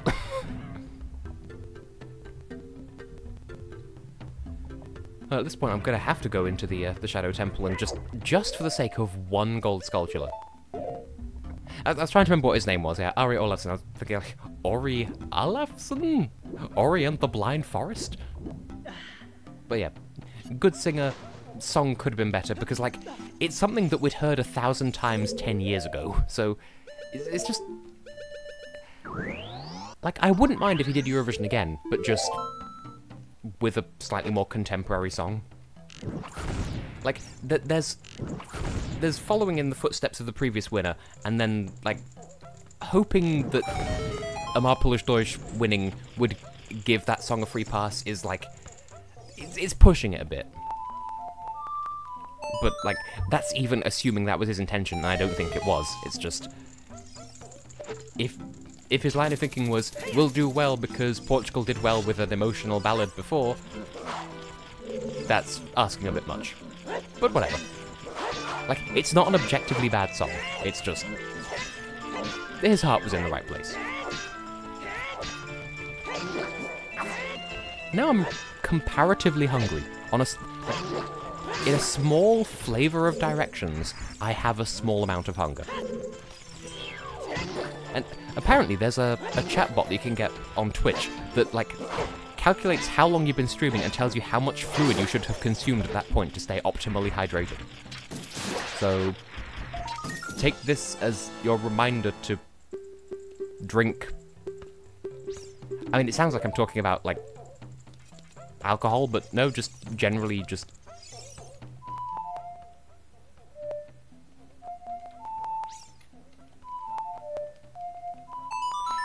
Just consume water, stay hydrated, etc. And, like, Ujad Beam was, like, a slow burner for me personally, where, like, I was, like, like, when I first heard it, like, mostly okay with it. And then, like, I grew to appreciate it more and more as time went on, and as it began to, like, fully distinguish itself from a Maple Stories. Like, when they made it apparent that they weren't just sending a song like that just to, like, attempt to capitalize on the previous year's success. Like, when it became apparent that they were doing it because that was their song, and not just because they had ulterior motives, like, that made me appreciate it a bit more as well. And I suppose, to an extent, it does bother me that as much of my opinions as I have are, like, the thoughts that I have, I don't like how some of the time my feelings are somewhat influenced by circumstance. Like, there are some songs where I feel like I might like them more were it not for some situation. Like, any song where I'm just told, this is objectively the best song, you will love it, I'm immediately going to be very critical towards, on the understanding that if it really is the greatest song ever, it can stand up to harsher criticism without any, like, you know, to no particular detriment. And that's rarely the case, and so I end up not enjoying songs that I might have otherwise enjoyed because of how critically I've been looking at them. But at the same time, that you could argue that that criticism is justified, because if not me, then who would? You know, everyone would otherwise just turn a blind eye to the song's faults because people, like it for the sake of filling empty air, rather than for approving of, like, whatever qualities it may have.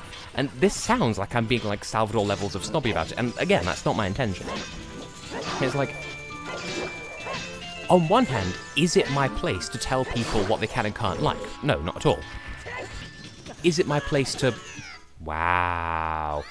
Is it my place to tell people that they like a song for the right or wrong reason? Again, no. So why does it bother me when people like songs, quote-unquote, for the wrong reason? I guess because they use that as justification for telling me that my opinions are wrong, when it could well be that they don't feel... like, they wouldn't feel the way they currently do were it not for that same effect. If that makes any sense whatsoever. I feel like I'm, like, somewhat talking out my arse, but, like, in the same way that I might be more critical to a song that I might otherwise be more forgiving towards, there are some people who might only think they love a song when really they've just sort of been swayed by hype. And, yeah, it's not my place to take that away from them. But at the same time, it's not their place to tell me that my opinion is objectively wrong because it goes against the consensus. And I guess that's what I fight for. Like, as a reviewer, as, like, an unbiased individual, I guess at the end of the day, my whole thing is every song needs to get, like, fair treatment, and that's a two-way street, you know. If a song is terrible, please show me proof of why. If a song is the greatest thing ever, please prove to me why that is the case. So, I'm hoping that that makes some flavour of sense. That's roughly my philosophy. See, that's why, for instance, I do the personal and, like, not personal rankings out of 10 when I do the Eurovision reviews, because, like, I don't want to completely discount my own personal feelings towards a song, because those are also valid. But I want to show that I, unlike a lot of the juries at Eurovision, am capable of separating my opinionated self from my reviewer self. So, now, it really feels like someone asked for this lecture, and I really think that no one did. So, Should I like talk about something a bit more fun? Also, why does it even bother giving you a prompt to press A to down when 90% of the time it just completely ignores it?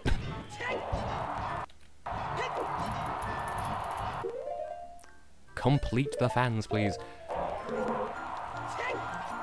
But yeah, this isn't my like roundabout way of saying I didn't like Bar Polish Deutsch and my opinion won't be changed on the matter. Like, that is true, but it isn't like a one-off special case. Like, if I'm told to love a song, I will demand someone explain to me why I should before I will agree to it.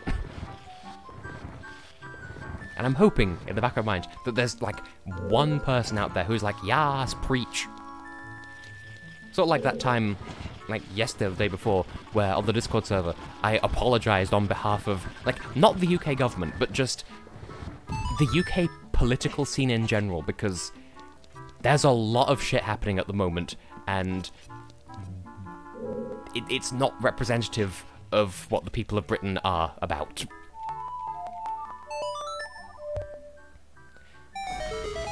And, like, I want to say that I personally don't like Salvador, but realistically, I don't know him as a person, so I can only go on what I've experienced of him, like, in other circumstances, so, like, I can only base it on, like, what he's said at various Eurovisions and I can only base it on, like, stuff he's presented in public. And based on that, I don't like him. But I haven't met him in person, so maybe that's completely wrong. And honestly, Heartbeat, I have no idea what set this off, but hey, it's a topic of conversation, and none of my friends are coming to my aid to converse with me, so... And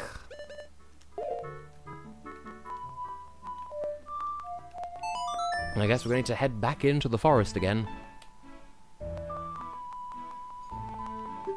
So, I don't know if I can hookshot to that chest. I feel like I can. I feel like it's the Master Quest version of the temple where you can hook to that chest, provided you have the long shot, which I do now. So we can come back here and head into the forest temple a second time. Oh, the politics rant was, because I think I just had lunch with my parents or something, and, like, my parents and I are basically on the same wavelength politically. Like, as a family, we do all, like, agree on political stuff. And, like, as Tess, I do like to stay away from, like, being politicized on videos, because Tess, as a presenter, persona, whatever, is apolitical, because all it does is make people sad and angry. But, like, my real-life self, I'm not, like, active politically, but, like, I do have thoughts, and just my own country makes me sad. And, like, we were having lunch, and, like, on TV, literally every news channel was just, oh, the Brexit negotiations, oh, and, like, there was a load of, like, slandering the Prime Minister, and, like, there was a load of, like, they're just talking crap, and, like, you could tell the way that they were talking. It was specifically designed to piss off as many people as possible, because that gets them their precious clicks on their news websites and shit. And it just... I'm so not about that, and, like, it just pissed me off that, like, they would not shut up about the stuff that's going on in politics that average Joe McGee does not understand, and honestly, based on the results of the Leave Remain referendum, that's pretty fucking obvious, but whatever. And it makes me sad to think that, like, news outlets across Europe, finally, fucking hell, that, like, people across Europe and beyond might be seeing, like, their own country report on the UK political scene and think, oh god, this nation is an absolute joke full of bigots and idiots and shit. Like, I don't want people thinking that of me just because that's what the political scene of my country seems to represent. Like, the European Union referendum, the results of that was, I think it was 52% to 48%. This country did not agree on jack shit. And for that matter, like, I'm not going to go into massive details about this because it'll just get people angry, and, like, that's why I stay away from politics in general. But, like, if you break down the results of the referendum by, like, generation and, like, age bracket of who voted and when, the young people, by, like, a really massively wide margin, voted to remain in the European Union because we're like, hey, this will have massive, terrible ramifications for, like, politics and economics and basically everything, so maybe let's not withdraw. And then the old people in this country were like, yeah, we don't like immigrants. And because there's more of them than there are of young people who are like, maybe this is a bad idea, that's why Leave won. And it's just sad that people think that that's even remotely an accurate representation of my country, and it's so not. We don't hate Europe. It's just that there are some really racist old people here. It's tragic, it really is. Anyway. Like, I don't want people thinking worse of me just because of what they've seen in the news, basically.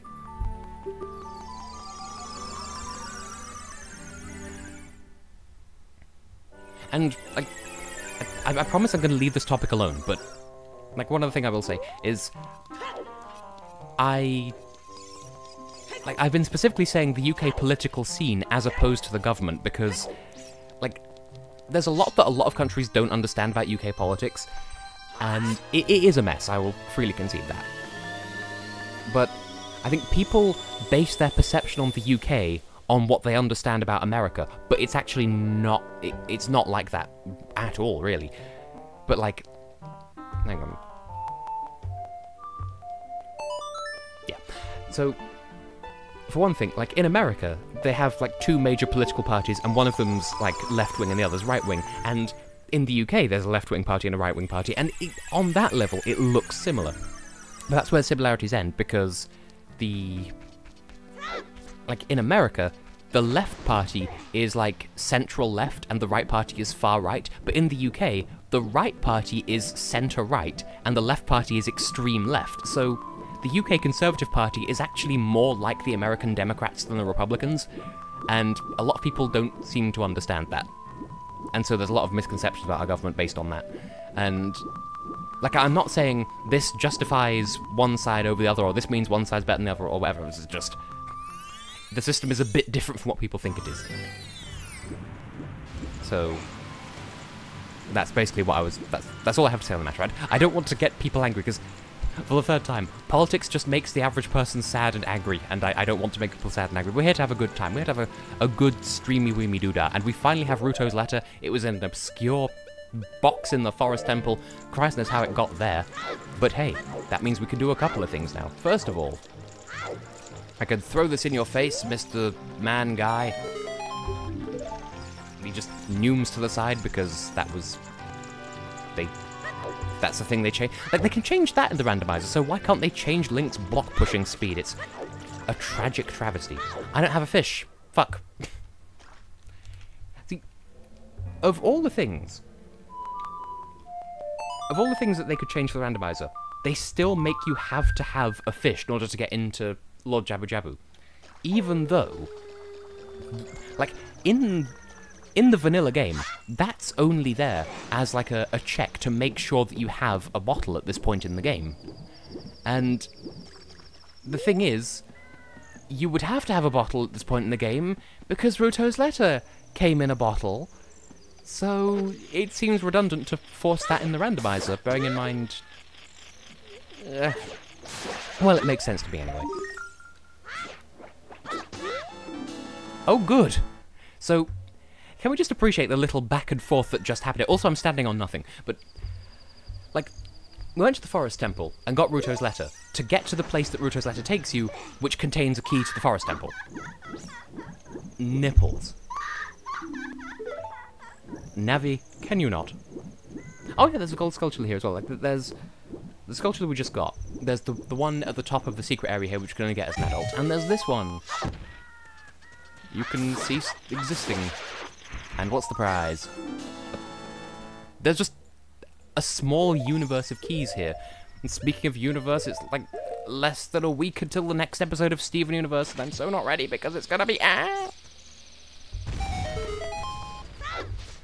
So, great fairy of dildos, what's pop, lock, and dropping in your bunghole? Now, I feel like I've probably mentioned this in, like, either in other streams or when I was Let's Playing Master Quest to begin with. Like, the great fairies of this game bother me, and... Hi, Blackwell. It's not because of their extremely pointy nipples, but because... Oh, well, yes I am, and... it's so good, and I'm so not ready for the next episode, but at the same time I really want to just... It's madness is what it is, and I love it. But yes, that's Emerald. I'm hoping that she plays a big role in the next episode, but I can't prove it. But, yeah. So it's not a major character at the moment, but... Yep, Jinx Monsoon is Emerald. And Nicki Minaj is Sugalite, but she's not been in it for literal years at this point, so, you know, fun fact. Anyway, so the Great Fairies in this game, there are 6 altogether, and 3 of them claim to be the Great Fairy of Magic, and then the other 3 call themselves the Great Fairies of Power, Courage, and Wisdom. And the Great Fairies of Magic all give you the, like, goddess spell thing, so Din's Fire, Thoros Wind, and Nehru's Love. And that doesn't make... Like, okay, they are magic spells, whereas the upgrades that the other fairies give you don't use magic. Well, one of them is double magic, and one of them is the spin attack, which uses magic, but, like, double defense doesn't. But surely it makes more sense for the Great Fairy of Power to give you the magic that's named after the goddess of power, etc., etc. Like, is it just me? Now, on a completely unrelated note, the next Patreon video that's going live on Patreon is Tess's top 10 overrated video games, and that's going to annoy so many people, and it's going to be glorious. Oh, good! It's Master Quest Jabu Jabu's Belly, everyone's favourite shitfest. Now, don't get me wrong, I don't like this dungeon because it's icky and gross, but cow switches. We have cows. Now, in an ideal world, I'd want to get the light arrows and leave, but we don't even know if the light arrows are in here, so... Yep, it's the Mew Iruma dungeon, otherwise known as Raw. I'm gonna get shot. I got shot. What's in the box? It's a pile of donuts. I shall promise nothing, Heartbeat. But yeah, people are going to be so... Like, once that video goes public, people are going to be so angry, and it'll be glorious. But for the time being, the next Patreon video to go public at all is going to be my defense of Skyward Sword. And again, I feel as though, like, people aren't necessarily going to be on board with my thoughts on it, but it's going to be at least a little bit less controversial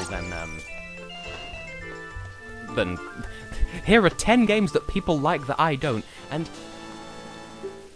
this is another instance of, like, it's not my place to tell people whether or not they should like something.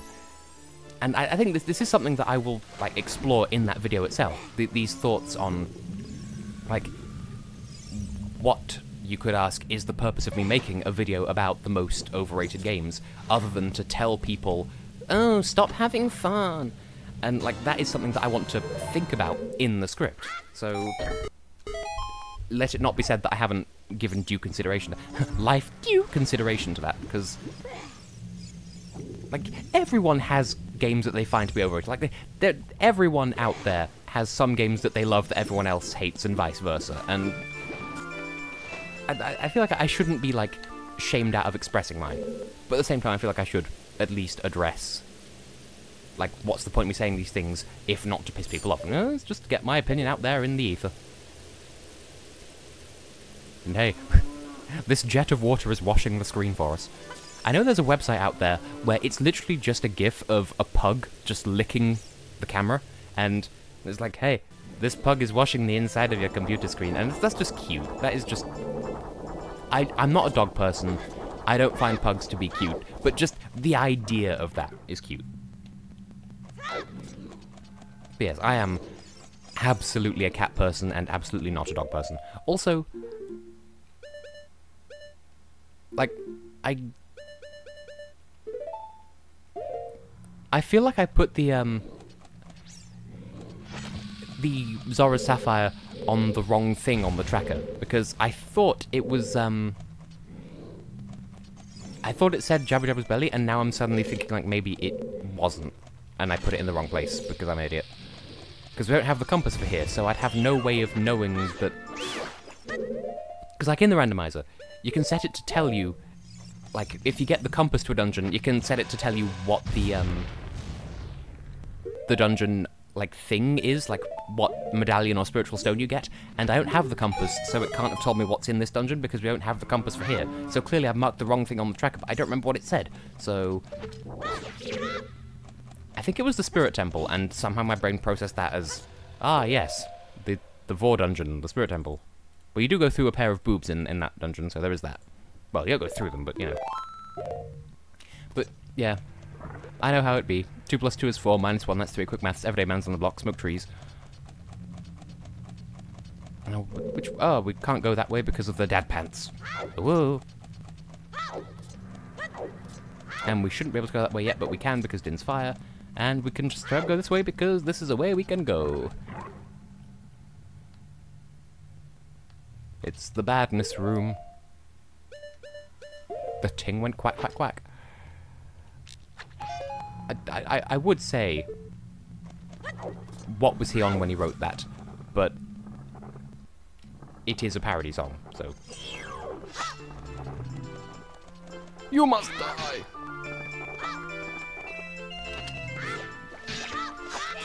You must die! Why are you not dying?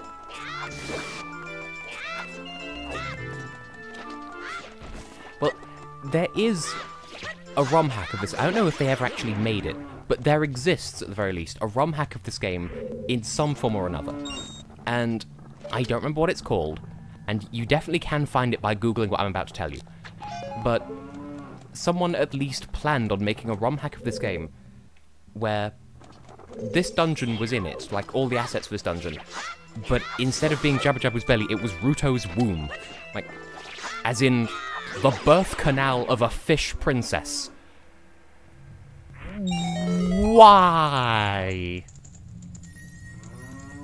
Then again, like, I've had this discussion with Tristan Black Wolf before, the amazing author who you really should pay attention to because he's a really good author. But yeah, I've spoken to him before about, like, we both came to the same conclusion. Why do people like Vor? Like, not to kink shame or anything, it's just... why? And that too, Heartbeat. Like, in a sense, this is almost worse than the Ruto's Womb idea because it went through all of those phases to exist at all. But then again, the notion of quote-unquote womb levels, like TV Tropes calls anything that takes place inside a biological organism a womb level, whether it's meant to be a womb or not. Like, they are a trope of video games, so... It's not completely... Like, there is also a Jabba Jabba's belly in Oracle of Ages, as well, for the Game Boy Color. It is Game Boy Color, isn't it? But the point is, it's not the only Zelda game to feature one of these. And it's nasty. Okay, Dino, have a nice night, and thank you for joining us. Stay safe and eat bread. See, I say this. For the past couple of nights, and like not tonight obviously because I'm streaming, but I've been playing Mario Party 6 with my parents, and there will come a time where we stream that as well, but one thing at a time. Like last night, as we were setting up to play Mario Party 6, I went downstairs, like, we have this loaf of fancy bread, and like normally I'm not like a big fan of most types of bread, but this was an acceptable kind. And I got like 3 slices of it and just sort of sat there eating bread while we were playing Mario Party. So that's the sort of person that I am. Just inhale the loaf. Ah, good. So these enemies. Boo-hoo. So I've heard Americans pronounce their name Tail Pasaran. Like, it's Tail, P-A-S-A-R-A-N. And I've always pronounced it Tail Pasaran. But, as someone who has studied the Castilian Spanish language, I can only look at that and go, Tail Pasaran. Like, it's the future tense of tail pasar, meaning the tail will go. Rather, the tail will, plural, go. Will, yeah, because it's future. Languages are funny, and I'm strange.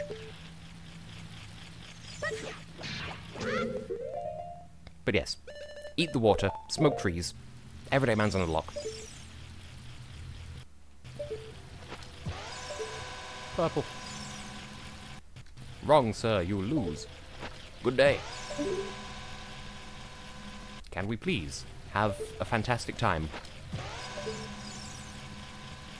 That would depend on the type of German bread. I have had Brötchen, which I don't know if, like, you might well say, well, oh, well, what type? At which point I can't go any more specific than Brötchen, but it was very nice. It was when I was on an exchange visit in, it was... It's gonna bother me. It was either Hanover or Hamburg. I think it was Hanover. And the exchange family that I was staying with, like, I think one of them was natively English, and the other one was an English teacher who like, spoke German natively but taught English at, like, high school level. And, like, it turned out that I really liked Brötchen. And so, for, like, every day for lunch, she would include one, and, like, she'd give us both, like, lunch and then send us off to German school. And, like, even though, like, they explained to me, oh, it's kind of a breakfast thing, so it's a bit weird to not have it for breakfast. And I'm like, yeah, but it's nice, though. And so they were like, okay, fine, have your weird bread rolls then, you strange foreigner. Like, the fun thing was, so, 2 parents, 1 son who is the same age as me, and 3 daughters. 1 who turned 2 the day after I left. 1 who was about the same age as me, like a year or 2 younger, and then 1 who's, like, a couple of years older. And the really fun thing was, like the first couple of days, like, I think the first day when I was there, after which they got used to it, like, at breakfast, they put out this really impressive spread of, like, a load of breakfast things, and, like, I don't know if that's normal in Germany, but there was a lot of food there. And there was, like, tea, but it was like regular British breakfast tea, but just without milk. And so, like, I knew it would look strange to them anyway, but I did it anyway. Just poured some of the breakfast milk into my tea. And, like, the parents and the son didn't bat an eyelid. Obviously, the youngest daughter was too young to notice, but the other 2 daughters were, like, just staring, like, what the fuck is this crazy English man doing with that cup of tea? And, like, it's just how we roll. Also, this is the most trouble I've ever had with one of these penis monsters. In completely unrelated news, my parents and I have been watching the, well, we've seen the first 3 episodes so far of Brooklyn Nine-Nine, because I got the, like, the DVD set of the first 4 series for Christmas, and then, like a few days after Christmas, if that, I went out and bought season 5 as well, so we have all those. We're steadily watching through. We've seen 3 episodes so far, and it's so good. It's a good series. We do like Brooklyn Nine-Nine. Admittedly, the reason why I knew I'd like it in the first place is because I've seen, like, multiple videos online where they've taken, like, audio from Brooklyn Nine-Nine and just used sprites from Danganronpa, and just, it works, because murder mystery. Right then, the room with the invisible penises. And by penises I mean bats. Obviously.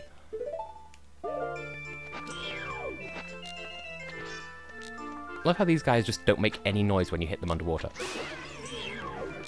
And also, Navi is a tambourine. We'll just take a moment to appreciate that. Like, I've been playing the game for 2 hours on this stream and several hours on other streams, and only now am I fully acknowledging that Navi is the tambourine. You know, Dancing Queen, Let Us Scream Holy Submarine.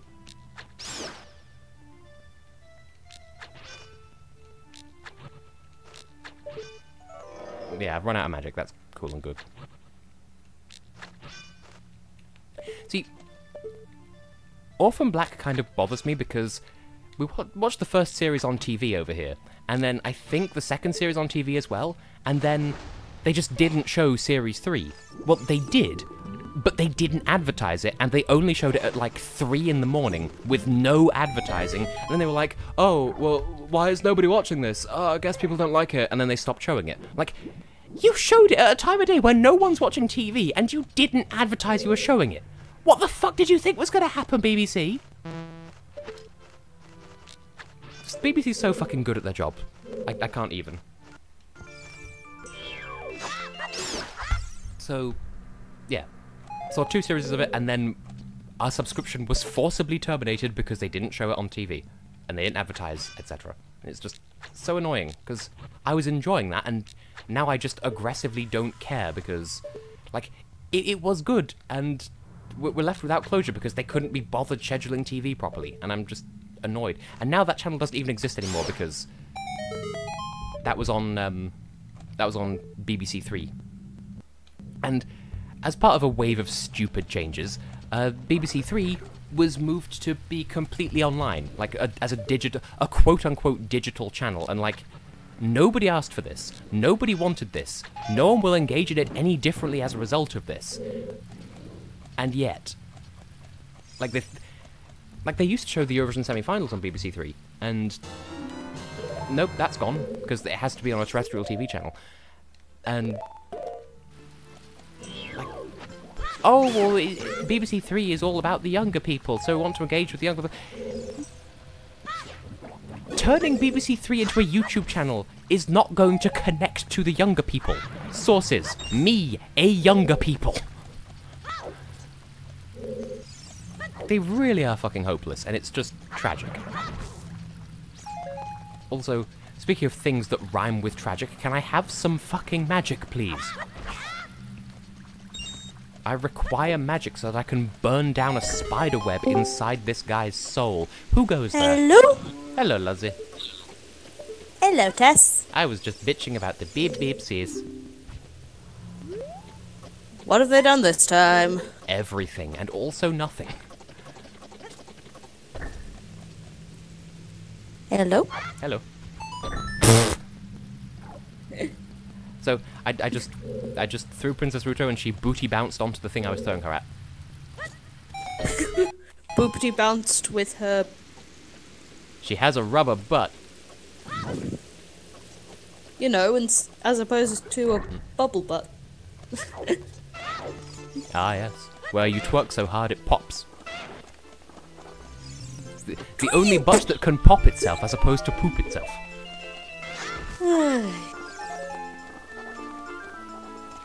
But yes, what have the BBC done now that's pissed off the Tess? Just everything about how they handled the changeover from BBC Three to this is not a channel anymore.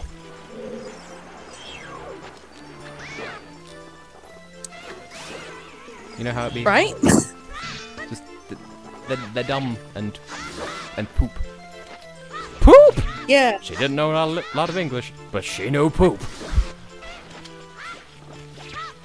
I think that was Childish Gambino. Could be wrong. Did you get tickets for the national final then? No. No, me neither. Thing is, like, half of me is like the type of people that were in the crowd of last year's national final aren't the sort of people I'd want to hang out with, but at the same time, if everyone thought that, then that's exactly the audience that it's going to be again. So, like, do I take one for the team in trying to solve the problem? Or do I pee? Do I, like, go next door and steal their bra and stuff it? You've had several wheeze. Yeah, that's right. I watched your latest episode of Night in the Woods. That line just made me giggle so hard, and then you were just like, ah. I'm like, yay, he finally got it. Wee wee. Yeah, the tickets are free, you just have to email them. And weirdly enough, that was true of the postcard in 2014 as well. They were just, hey, email this address that will exist for 5 minutes and we'll tell you where to go for the UK postcard. And I tried, and they did not. Like, the time ran out before they got my emails, so I was denied participation in Molly's postcard. But then, would you have been able to have pointed out which raincoat guy you were? I mean, probably not. I was going to say, no, the sun is a deadly laser. I thought you was going to say, I am the giant red one. I am the boss. Yes. Finally some magic. It's a small quantity, but we can jive turkey with the pea. But yeah, but to be fair though, last year's national final was hosted in Brighton. You know, like the gay capital of the UK and all that jazz. But this year it's in Salisbury. Salford. Salford. I've been reading on Facebook Salisbury, and they're just like, where the fuck is Salisbury? That's the place where the Novichok incident was. No, it's Salford, which is outside Manchester. Or, like, next to Manchester. It's a Manchester place. And there is a very big LGBT scene there as well. I should know, because my father has a lesbian cousin who lives there. Which feels like a really weird anecdote, because that's like, oh, Big Dip on a Bus got into a knife fight with Chugga Conroy on a stone bridge. Like, that isn't true, but that is, like, a story that he's heard about himself, and it's not even true. So, but yes, but my father does in fact have a lesbian cousin who lives in Manchester. Cool. She's a communist. Also cool. Like there isn't even a punchline to this. It's just like high-key a communist. Like, really? Like, you've seen the things that, like, I know you weren't there for Soviet Belgium, but, like, come on. Soviet Belgium. Also, have you seen the singer that's representing Belgium? I know nothing about him apart from his name is Elliot. Same here, and the fact that he looks like Shawn Mendes. He's a little teapot, short and stout. There's a beige dot in the blue. Typical Britain fucking up at every available opportunity.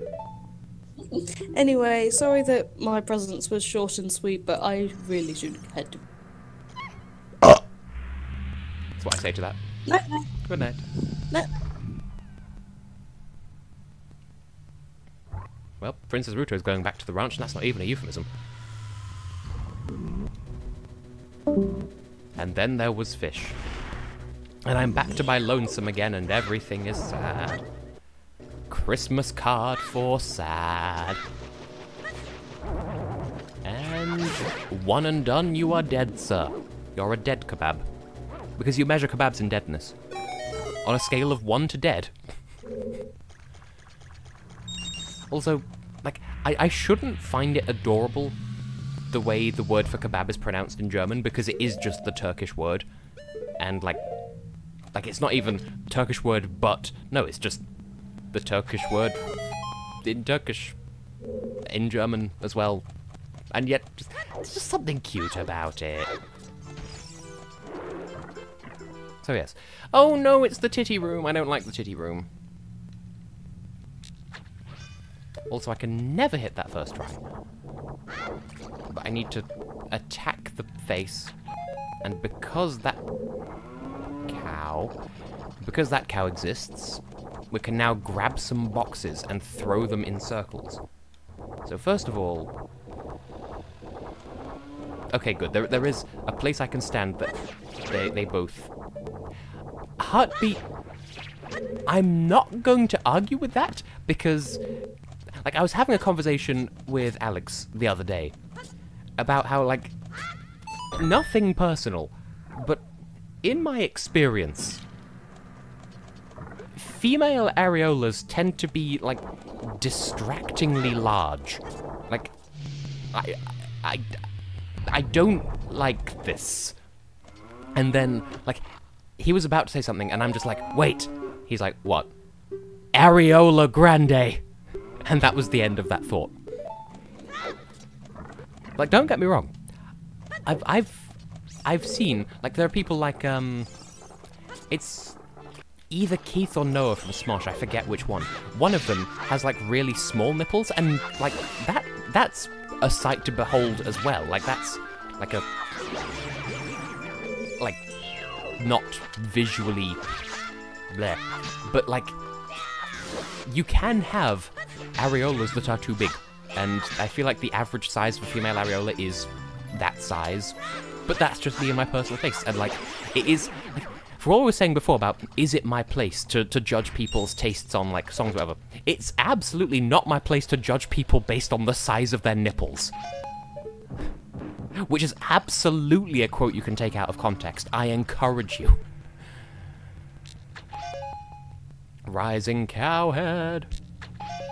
Rising cowhead. Why does it do that? This game is dumb. See, why? Why is it designed this way?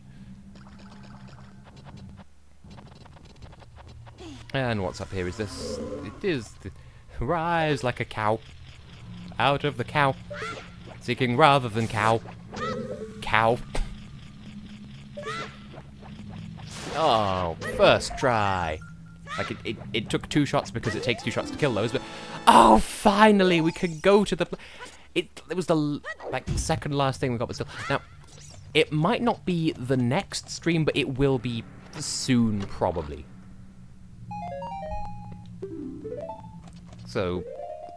Yeah, Stardew Valley will be returning... Since when has this been in the game? I just happened to accidentally boop the, like, the A button on this screen. And it tells me everything I know about these...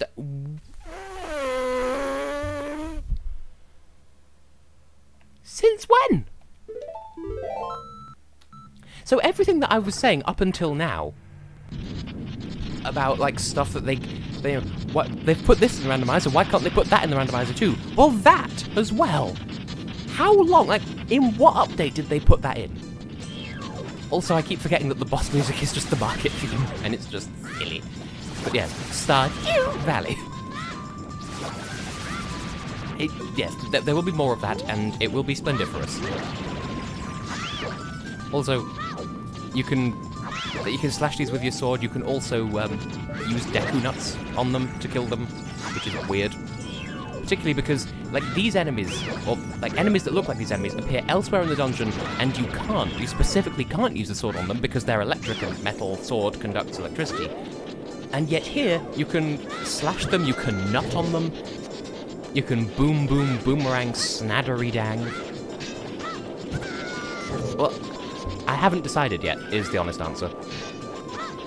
Like, depending on, like, what happens and what's planned and stuff like that, the next stream might be, like, it might be a Jackbox thing, it might be, something with the parents, it might be, like a game on the Elgato, if I can get the Elgato to, like, play ball with OBS, because it, as I was saying earlier, like, I haven't tried in a year, but this version of OBS doesn't like my Elgato, so if I can get that to work,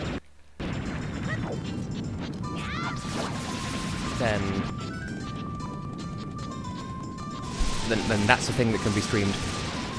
And as I said, at the moment, Heather's crazy busy, but once she stops being crazy busy, I intend to do Ultra Despair Girls as well, because, like, that's a thing that I've heard that there are some, like, because, like, I know people have been trying to explain to Lucajin whether or not it's worth her time to, like, play it or stream it or whatever, and people have said that there is some, like, one description of it is, like, it handles triggering stuff really badly, and, like, I don't know, like, I still intend to play it either way.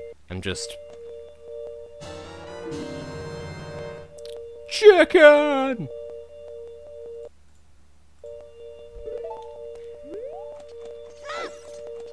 But yeah, I heard from Heather the other day, and she told me that she's crazy busy with stuff at the moment, which is, ironically, why we were able to, make progress with playtesting Chaos Potential Est. So... my legs are in pain. So, what did we get? We got the Kokiri Emerald. Sure, why the fluff not? Which means that if we go and finish the Spirit Temple, which we can't do because I don't have the Mirror Shield, we'd be able to make progress. So... See, I am beginning to think that maybe I overestimated just how much I could get done in this one stream, but at the same time, literally, all I need is the light arrows. And granted, they could be in the bottom of the well, which would be unfortunate, and I'm hoping that they're not. And that's just the end of that thought. Ah, my legs! Having to sort of turn 90 degrees. So I'm now facing a completely different direction from before. Apart from my head, obviously. I'm facing my head towards the game, so that I can play the game. But yes, so we can return to being adult. There's a couple of things we can do. We can head to Zora's Fountain, and I'm inclined to do that because I have nothing but good memories of the Ice Cavern, bearing in mind what happened the last time we were there. I can go back to the Forest and Fire temples. We can get the 2 heart pieces at Zora's Fountain. What would be the quickest way of getting there? I guess just going on foot. Which is unfun, but whatever. I mean, I could just as easily warp to, fucking... the Forest Temple, and then walk from there, but that'd be probably about the same length, all things considered. Oh, and there's the other sculpture that's there as well. Well, funny you should say that, Heartbeat. Like, the Triforce isn't a collectible item in this particular game, but it is in Wind Waker, and in the Wind Waker randomizer, yes, you can. Though, you're required to collect it in Wind Waker anyway, so it's just another set of items, but... yeah, in this case, no. And the items you get for beating the dungeons, so the 6 elemental medallions and the 3 spiritual stones, those are only randomized with each other, so you always get one of those 9 items for beating a dungeon. So, depending on what you're trying to unlock, you do still need to go after dungeons. What I would be interested in seeing is if there was a random, like, if they update the randomizer to include the 6 medallions and the 3 spiritual stones just with everything else. So you can shuffle those in with the sculptures and the keys and the maps and the compasses and the items and everything. Because that would just be even madder than this. And granted, that would technically be a different randomizer, but it's not different enough for me to justify doing yet another randomizer stream. And as it is, I hadn't planned on doing 3 randomizer seeds on this channel. Like, I did the first one because I thought it was fun, and then I did a second one because I wanted to do something harder, because, like, the randomizer I did the first time was really basic. Like, it wasn't even key sanity, there wasn't much to it. But the thing is, the second time I did the randomizer, as y'all know, it didn't do the key sanity thing. And so it wasn't representative of the randomizer run that I wanted to do. And so that's why this series exists. Like, if I just got it right the second time, then we wouldn't be here right now.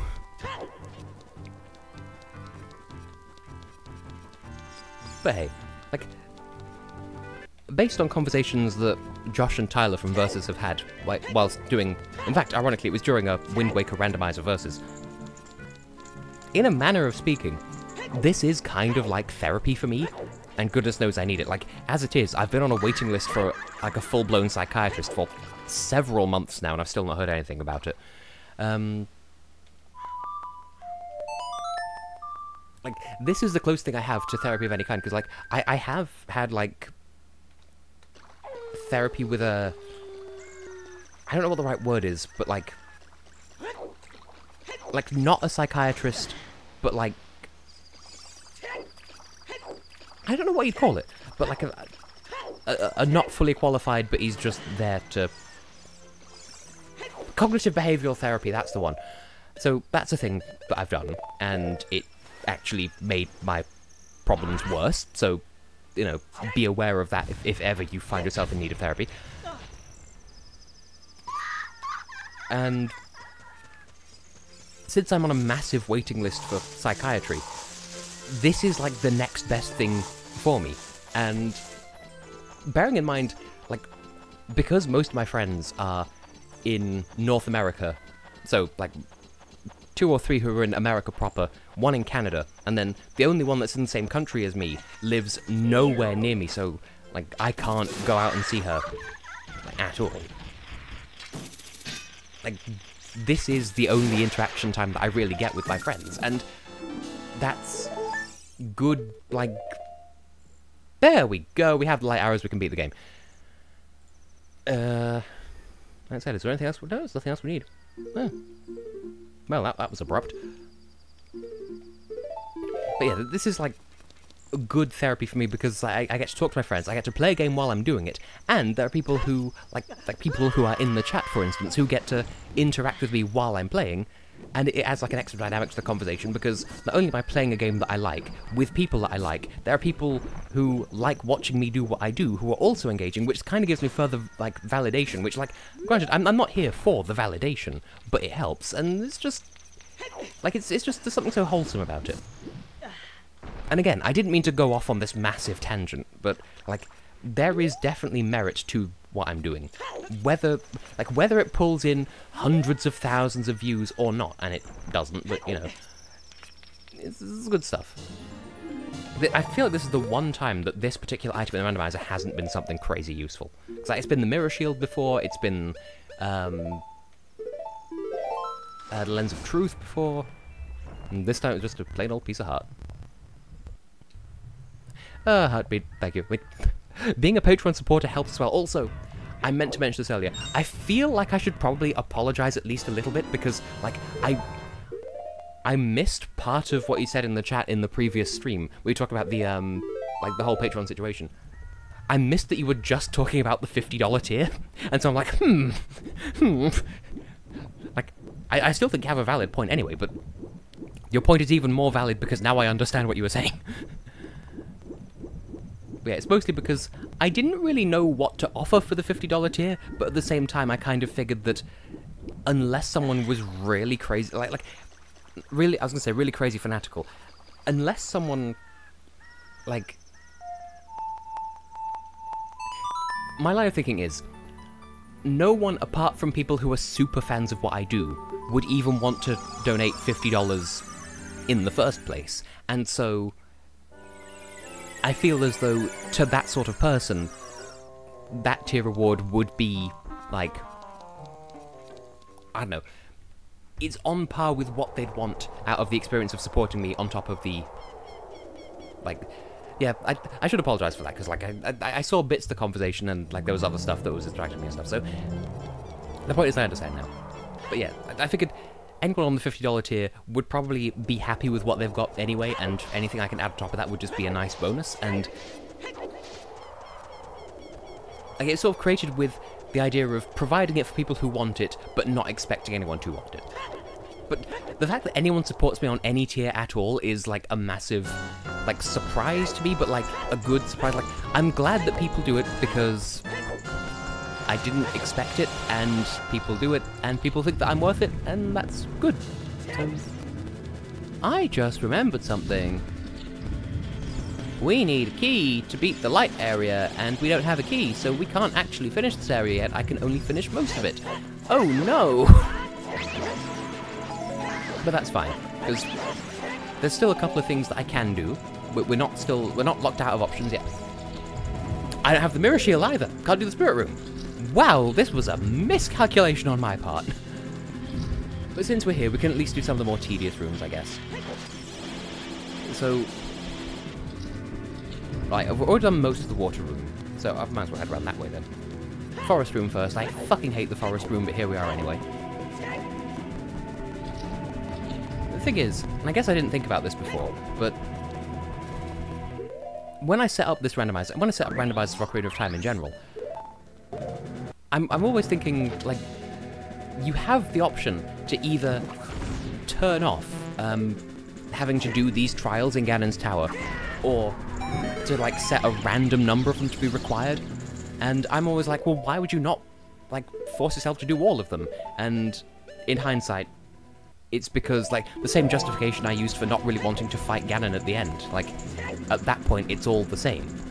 I guess my only thinking is, I'd want it to at least include the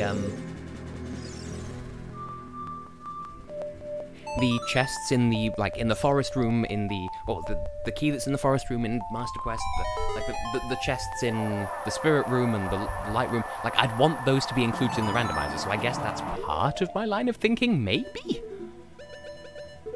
But yeah, we are not as close to being done as I previously thought, so I'm a bit dumb, but that's why you love me, question mark. Link, you dumb shit. There we go. Also, that's the one thing with the music randomizer. A lot of the time, this game has absolute bangers of tunes in it. But some of the time it doesn't. Well, that just happened. Okay, so that was a mess. And that was a mess. Let's just go up the normal way. See, this is why I don't like the forest room. Because, like, it's themed after the wind temple that got cut from this game in development. And, like, in the same reason that the water room is all icy, it's themed after the ice temple, which sort of got nerfed into the ice cavern, and...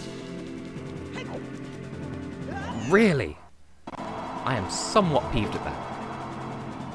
And hey, the fact that we're missing a key and the mirror shield kind of gives me justification for going into the ice cavern after all. But, by that same token, it gives me justification to go into the bottom of the well, and I don't want to do that because I don't have the Song of Storms, and even if I did, I'd have to hope that the game doesn't glitch when I'm playing it in order to get into them place, and... Ugh. Now, I did have one randomizer seed where it gave me the Master Quest version of Ganon's Castle, which, as a whole, I have no problem with. But in the forest room, there's a chest that I couldn't make appear because there's an eye switch inside one of those fans, and no matter where I tried, no matter what angle, no matter what I tried, it would not let me shoot it. So there was a chest, it wasn't anything important in the end, but it wouldn't let me get it, and I'm sad. I think, altogether, this is my 5th randomizer seed, but because there were 2 that I didn't stream. So there you go, it's a fun idea, and I'm glad it exists. So that's the forest room done. We could go and blast through the water room, because we've already done most of that, and... I mean, I would say we can beam straight through the shadow room, too, but we kind of can't, because... like, the whole puzzle there is pure athleticism. Like, you have to get from A to B. Like, in this case, we've already done the puzzle here, so we don't need to worry about the room. But with the Shadow Temple, like, section, you still have to get from the start of the room to the end. Meh. At least, well, we still have to do the Silver Rooms in the Fire Room, and that's unfun. Yeah, by all means, Heartbeat, I'm always open to feedback of all kinds, so please do inform me such that I might improve my services for anyone who might be interested in pursuing them. Because genuinely, I appreciate this input. Whoop, whoop, Shadow Room. Oh yeah, that's... like, what I had planned for the $50 tier wouldn't just be dragging you into a call with my other friends. It would be a completely own, separate, self-contained thing. Like, I would want to make it be as, like, worth the money as possible. So, like, it might, like, make you be eligible to join me in other streams that do happen to feature them, but, like, as a tier reward, you would, like, get your own thing as well, separately from that. Like, it might be at a different point in time. Like, it might not be like a regular thing. Like, it might be one stream as opposed to, like, every week. Or, I don't know. Like, the whole thing with the $50 tier is, if someone does donate to the $50 tier, then the whole point is I get in touch and we work something out between us. Thank you for joining, Niels. Have a nice sleeping time. Yeah, the idea was always, I'll be in touch and between us we'll figure something out, rather than just... But yeah, I wouldn't want to just randomly stuff someone into a call, because like I agree that would feel too dismissive, so I'm hoping that makes sense. And shoot the purple turnip. I don't like how this song starts, because it's so dramatic. Luckily, I'm hoping that Nintendo isn't so gung-ho about copy-wronging these days, because they have relaxed in a lot of ways. I'm just hoping that this is one of them. I'm hoping that was never a song they criticised in the copyright stuff that did the thing with in the first place. So, pop back on a peach tunic and head into the burning room. No relation to the Steven Universe burning room. I wonder if we'll ever actually get to find out what the diddly-dealio is with the heart of the Crystal Temple, because it's been addressed before. So, like, what's the plan? Like, we've been told it's this is a dangerous room. The temple has a heart, so can we please see it do something? Oh, I just realized a Steven Universe thing. I'm going to wait until I can talk to people who I know will understand what I'm talking about, but I just realized a thing with the trailer for the most recent episode, or like the next one, the 40-minute special that's coming up very soon. Okay, Black, we'll have a relatively fantastic time. Oh, also the Master Quest version of this room is actual arse garbage, so there's that too.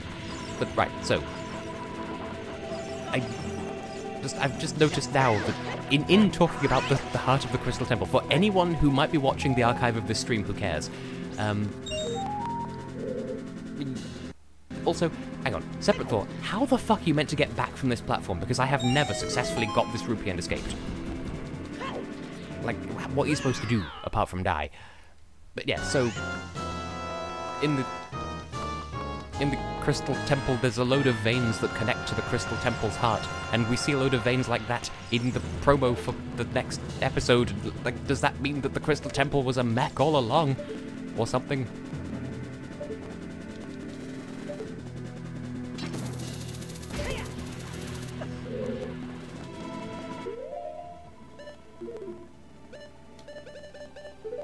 Hang on, I'm just reading the chat in case people were wondering why I've gone quiet. So, yeah,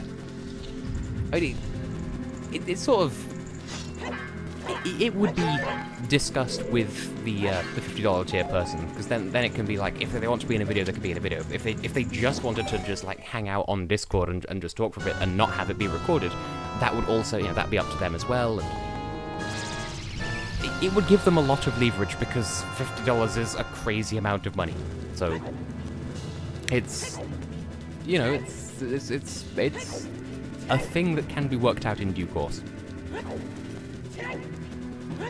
And like, to an extent, I'd also imagine that if there is someone out there who's generous enough to be a $50 patron, they might not, like, they might be the sort of person who's like, here, just have $50. I don't want anything in return. And like, there are people like that. I've never experienced that kind of person, but I think people like that exist. I'm not saying be that kind of person. I want to sponge your finances. Like that's not what I'm saying at all.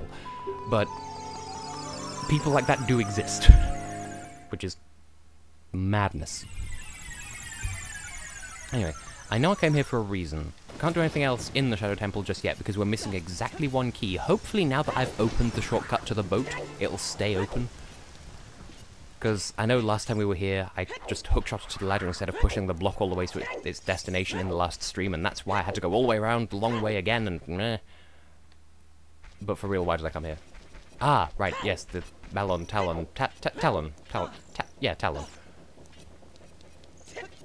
Like, I've seen, for instance, like, when bigger YouTubers are streaming, so like Josh, Tyler, Messianella, etc. Like, you know, they have donations for people like flooding in the chat constantly because they have like a load of like really generous viewers. I'm not saying that people here aren't.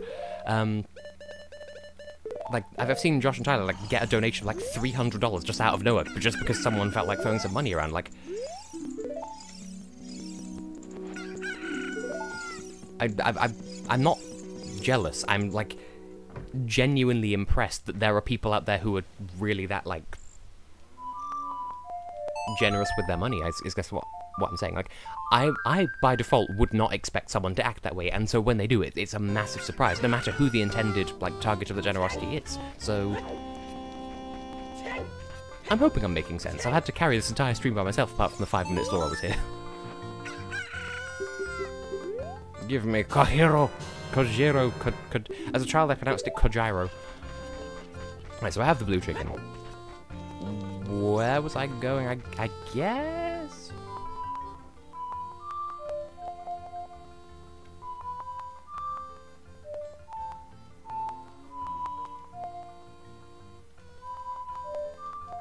There we go. I knew it was some combination like that. So now I guess we can just proceed more with the... What else is there to do in the Forest Temple? Like, if I go through that door, which door should I go through? Because we currently have 1 key and 2 possible doors to use it on, and I'm a little bit fuzzy on which one I should use it on. Because one of them... right, yeah, okay. That was a... Didn't expect that click to be quite that loud. So, when I came here earlier and got Ruto's letter, it's the locked door at the end of the falling ceiling room that I should go through, and not the one at the end of the second twisted corridor, because all that does is enable me to twist that room again, so I can fall down the hole that takes me to the falling ceiling room, which I can get to anyway, so...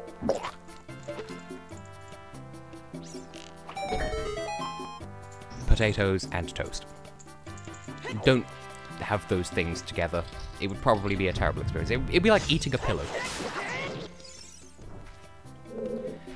Yes, Impa is the Sage of Shadow. She's been in several Zelda games, including the terrible CDI games. But yes, Impa is in this game. This was my first experience of Impa. But nevertheless, I do not enjoy the wild breathing. And y'all can't make me. I'm still tickled by the randomized... Like, I know I was sort of giving some level of hell earlier to just... like Ganon's castle having the overly dramatic music, but... I'm tickled by the adult dungeons having a complete mess, like, you know, Water Temple, Goron City, Forest Temple, Shop, Shadow Temple, Friendly House. These things tickle me.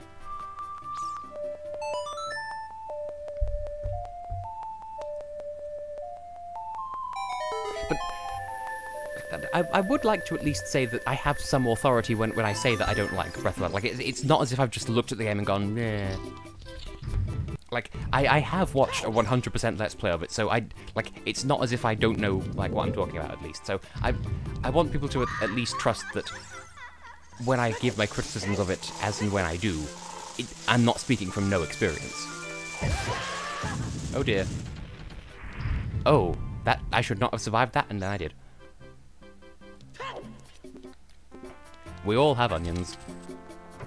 But, yeah, the problem that I have with Breath of the Wild is, like, not so much necessarily that I can compare it to Skyrim, so much as I can compare it to Skyrim more than I can compare it to Zelda.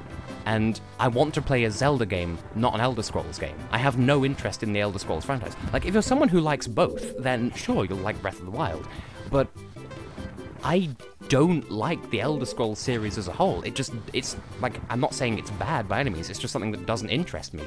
And a game that's meant to be from one franchise but feels nothing like that one franchise and everything like an unrelated franchise doesn't make it the best game of its franchise.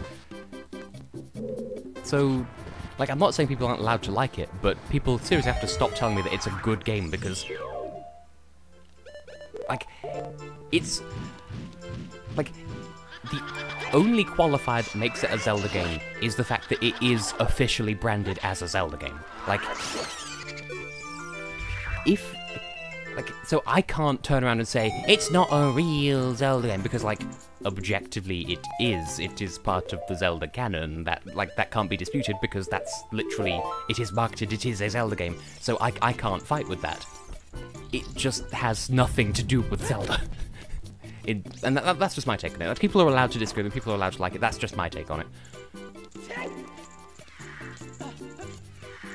Meg, you purple fuck of a ghost, I will destroy you.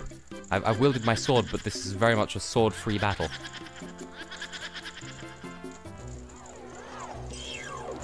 First one's always the hardest, because you have to deal with the sort of introductory mini cutscene, and you have to account for that when keeping your eye on which one rotates, because that's how you tell which one the real one is. She spins after appearing.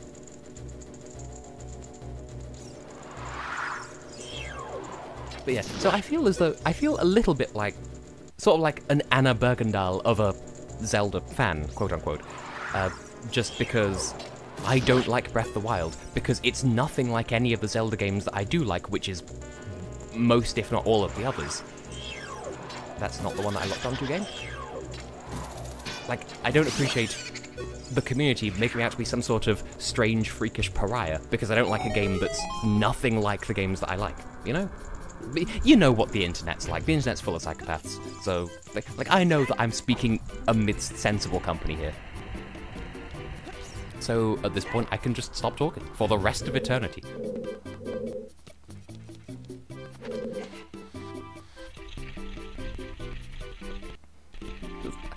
I vaguely remember, and I don't want to remember this because there's something wrong with my brain that genuinely makes memories painful for me.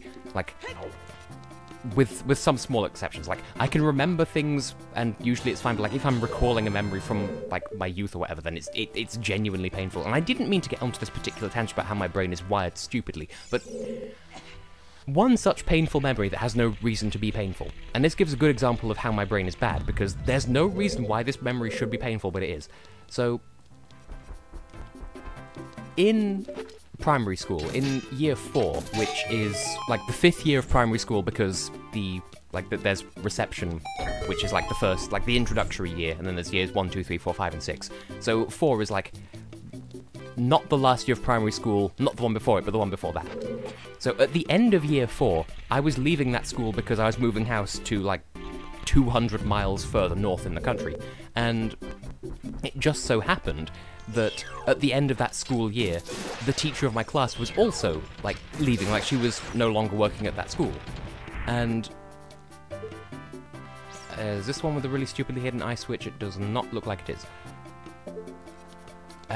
Like, it just so happened that this really popular, well-liked teacher was leaving at the same time I was, and, like, I had this stupid idea to have this music, like, somehow, I didn't know how, but I wanted to get this music playing in the classroom, specifically so that we could all just sort of bust out a little goodbye dance of some flavour, and that never would have worked.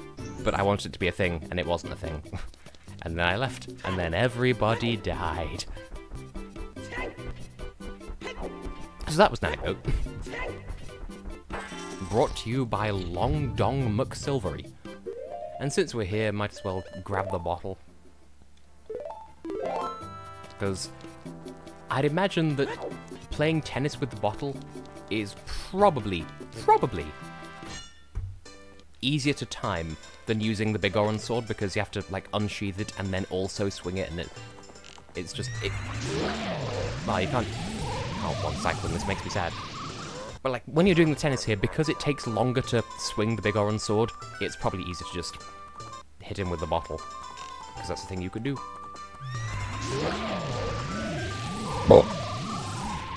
Also, unrelated to anything, but the medication that I'm on at the moment makes me burp a lot, which makes me seem so utterly tactless and graceless and...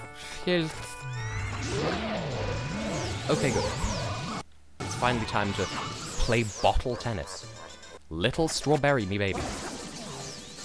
I missed. So I fired again, and I missed. I refuse to accept that. Refuse to accept that as well. And that. Why is that first one always miss?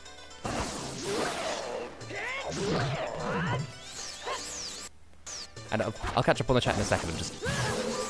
I enjoyant this boss.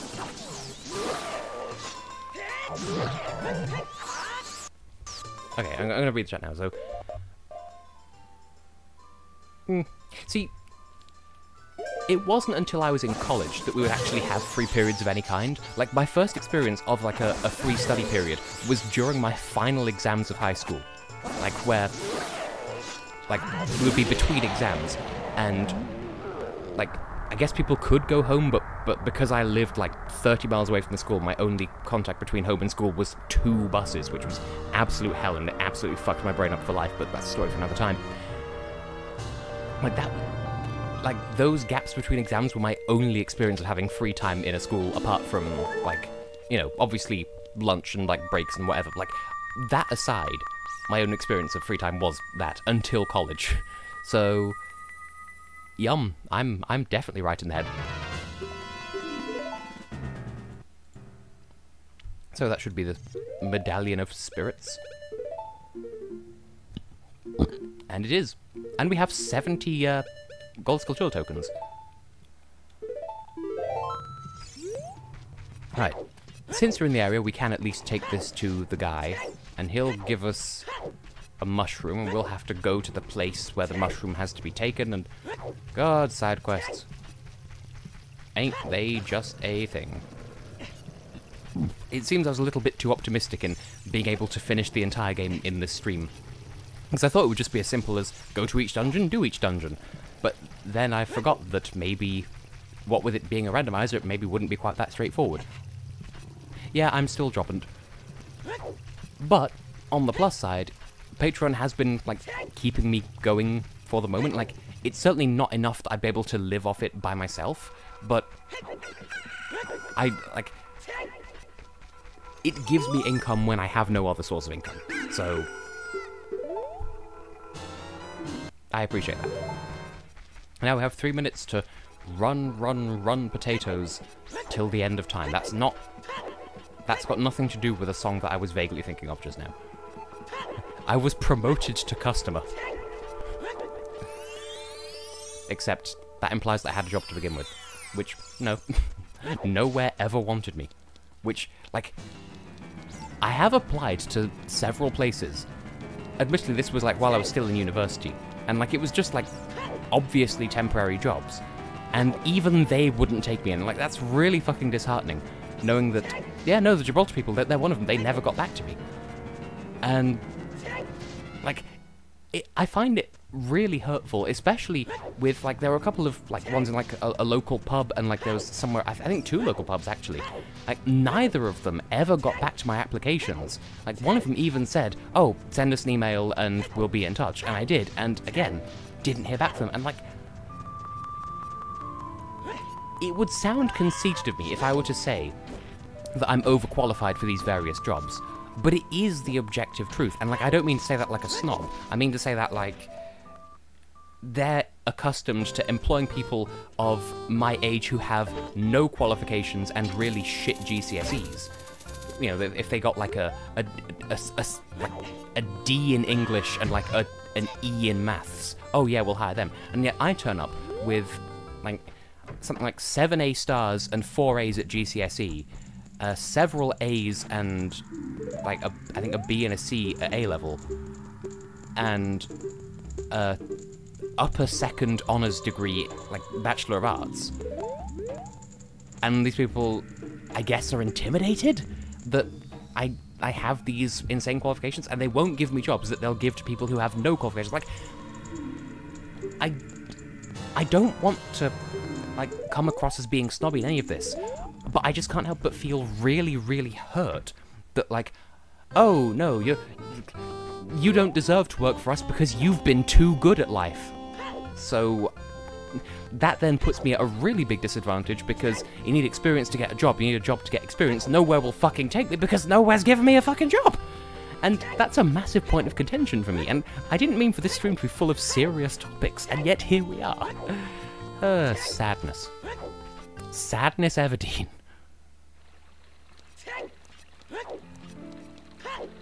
Anyway.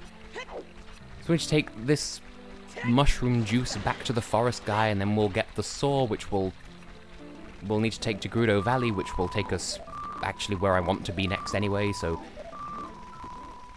At least in this video game I'm doing okay for myself. So there's that, at least.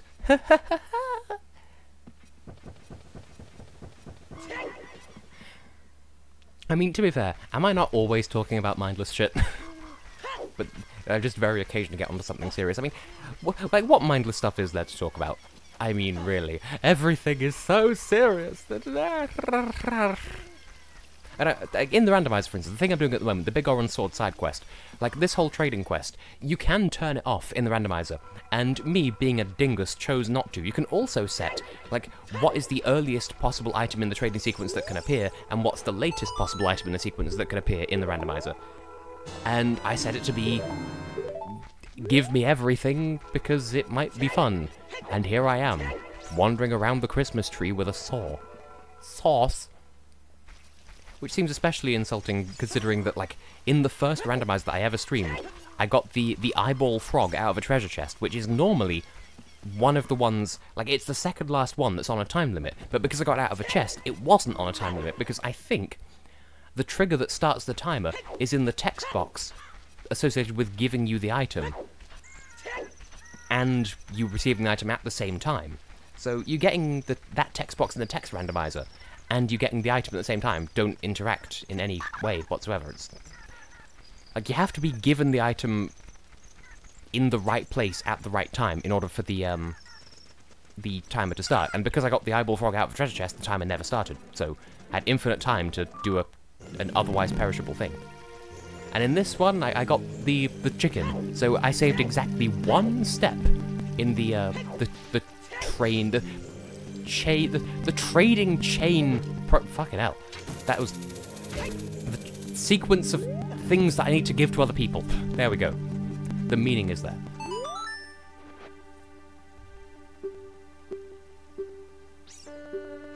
And what's the prize? Is it bees? It's the broken Bigoran sword, which I knew it would be. So, if I trade this in for the... Oh my god, how do you say it in English? Prescription. And then trade that for the eyeball frog, and then that for the eye drops, and then that for the Bigoran sword. Well, that for the claim check, and then trade that for the Bigoran sword. Then that will give me an item that could be in the randomizer, and I'm hoping that it's not something that I need, because all I need to do is go in here, unlock that one door, and I can go and take on the thing... Liquid Training Ground. Which, bearing in mind, we've got, like, next to no keys for that place. That should mean that it's the Master Quest version, which has almost no locked doors, but still a shit ton of treasure chests. So, also, used that key ages ago. Okay, with that being done, we get... Wow. Also, you're the one who changes colours depending on the shirt that I'm wearing. I like showing this off because some people don't know about it, but yeah, her outfit... Like, this works in vanilla Ocarina of Time as well. Like, even in just regular... non-randomized, if you go into first person and look at her specifically, her outfit changes colour. You're welcome. Oh, heartbeat. I mean, I could take that question deliberately too seriously and be like, do I still enjoy it after all of the reviews and fandom I've had to endure over the years? And the answer is still yes. It's just... It can be de-energizing. But I do it out of love. The fandom makes it hard sometimes, and yet here I am. Well, that was a new item. And I still don't know what it was. Yep, that wasn't anything, evidently. Well then. Leave that where I'm done. But it bothers me when I don't see what the thing is that I got. I mean, maybe it was a bomb bag upgrade that I somehow missed. I don't even know at this point. Yeah. Anyway, let me into the challenge hole. I would like to challenge your hole, madam, and I will pay for the privilege. Soon Moo! I almost forgot that I'd named Link Soon Moo in this file. Nave, must you scream? Oh yeah, this is absolutely Master Quest. Which is somewhat advantageous. Yeah. I absolutely agree with that, Heartbeat. Like, there's a lot of times where Europe Scalo 8 will look at, like, what's being said in the various, like, Facebook fandom pages, and, like, there's always stuff they say that upsets her, and I tell her, don't bother looking at them, it's not worth your time. And she agrees, and then still keeps looking at them anyway, because, I mean, it is useful for me to know, like, what people are saying about various, like, whatevers. But at the same time, like, it's really not worth the aneurysm. Because that... Like, one thing that kind of really bothers me about myself is that, like, a lot of things that I like tend to have really either toxic or just shitty fandoms attached to them. Like, Eurovision, yeah, it's a good thing, it's objectively a good thing. But there are a load of awful people in the fandoms with, like, toxic opinions and, like, toxic behaviors and all that crap, and, like, video games as a whole tend not to get, the best representation in media, but, like, being a born and bred Sonic fan, yeah, that's not going to make me a total social pariah or anything because of how badly the Sonic fandom has been treated by, like, the internet, by itself, by the people who make Sonic games. Being a furry as well, that's something you don't mention in polite company. Like, can I please have one thing about myself that doesn't have some kind of massive stigma attached to it, please? Ah, but that's just me. Oh, good. A bottom of the well key. Do I even have a... Yeah, there we go. Like I'm even going to use that. Well, I don't want to, but if the opportunity arises, I have the means of doing so. Yeah, as I previously said, like there's about 12 different locked doors in here in Vanilla, and in Master Quest, 3. Now we'll have to go the long way around to get to that noise. But, to be fair, the Master Quest version of the Gerudo Training Grounds is definitely, like, that's something that the Master Quest team definitely got right when they were making Master Quest, because oftentimes I and the rest of the internet will affectionately refer to Master Quest as Intern Quest, because there are some questionable design decisions in there. And this was one of the times they really nailed it. Anyway, my first Eurovision moment. Well, there are a couple that you could argue were my first. There's one time, and I want to say it was 2001, and there are no songs from 2001 that match this description. But I remember, like, sort of coming downstairs, and, like, the contest was already, like, in full swing at that point. And my parents asked me to, like, sit down and, like, listen to a couple of these songs and tell them which one my favourite was. And, like, I wasn't really listening. I didn't really care. I didn't really know what was going on. And there was some song that, like, mentioned, oh, the something, the strings of my heart. And I'm like, okay, that's the only one that I remember, so sure. I'll call that one my favourite. And I seem to remember it being a Croatian entry, but I, like, again, there's nothing from 2001 that matches that description, or ever. I know there is a song that sounds vaguely like that from, like, the 90s, I think, but anyway. So that was my first, like, proper encounter with it, like, knowingly my first encounter with a contest. But then, I remember in 2005, my parents were like, hey, come downstairs, Eurovision's on, and I didn't, because I didn't know what it was. Like, I was in the middle of, like, I don't know, playing something on my computer, like a dumb shit or something, and I was just like, whatever, because I didn't know what the contest was. I knew nothing about it, so I didn't know that it was something that I would have any interest in whatsoever. My parents did kind of a crap job explaining to me why I should be interested, and so it didn't click with me the first time, and so I missed it then as well. And then, finally, in 2009, as a family, we sat down and watched the final together. I don't remember actively sitting down to watch the final, but I remember it being on while I was watching it. And I remember really liking Ukraine at the time because I was a dumb idiot child, and also being really salty when Serbia won because, yeah, it's such a boring song. And obviously I've since grown the fuck up, and I since learned to love Molitva because it's a good song. And, yeah, really, everything was like a journey from there onwards as well. Like, I do know that in 2007, and it must have been after the 2007 contest, like, we had the CD for that year, the 2007, like, all the songs of the contest CD, and I'd get home from school, and I'd listen to it, and, like listen to a couple of the songs and just, like, enjoy it, even though I knew nothing about the context. And I do mean context with an X. And, like, I grew to like it, and by that point, my interest was spurred, like, oh, so it's this contest with different countries, huh? And in 2008, I watched it in, like, proper, sincere earnest, and found that I liked it. And then in 2009, my father and I watched the semi-finals. In 2010, like, based on the positive reviews I'd given the semi-finals from the previous year, my mother watched the semi-finals as well.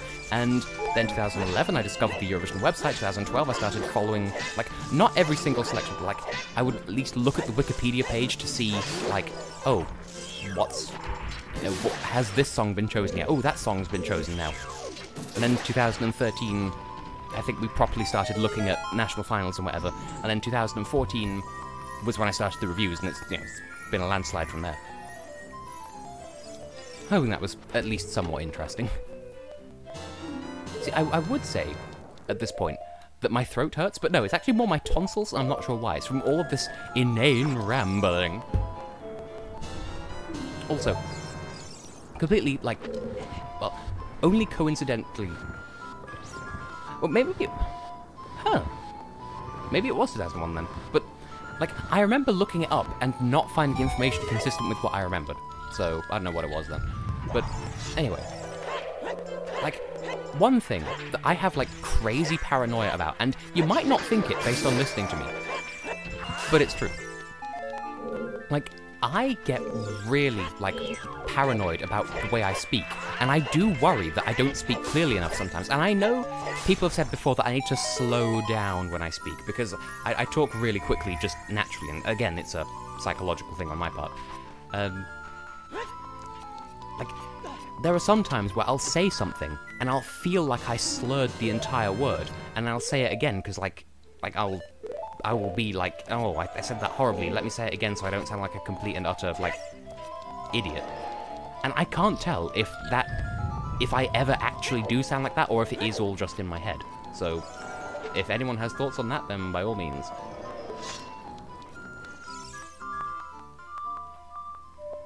And yeah, I remember nothing about the song itself. I do vaguely remember at some point there was an interval act, and this might not even have been Eurovision, but there was some, like, creepy guy in, like, an egg, but it wasn't an egg, it was like a, sort of like a rubber suit kind of thing, where, like, he turned inside out and, like, hid inside his outfit, or it kind of looked like a human coming out of a really rubbery egg.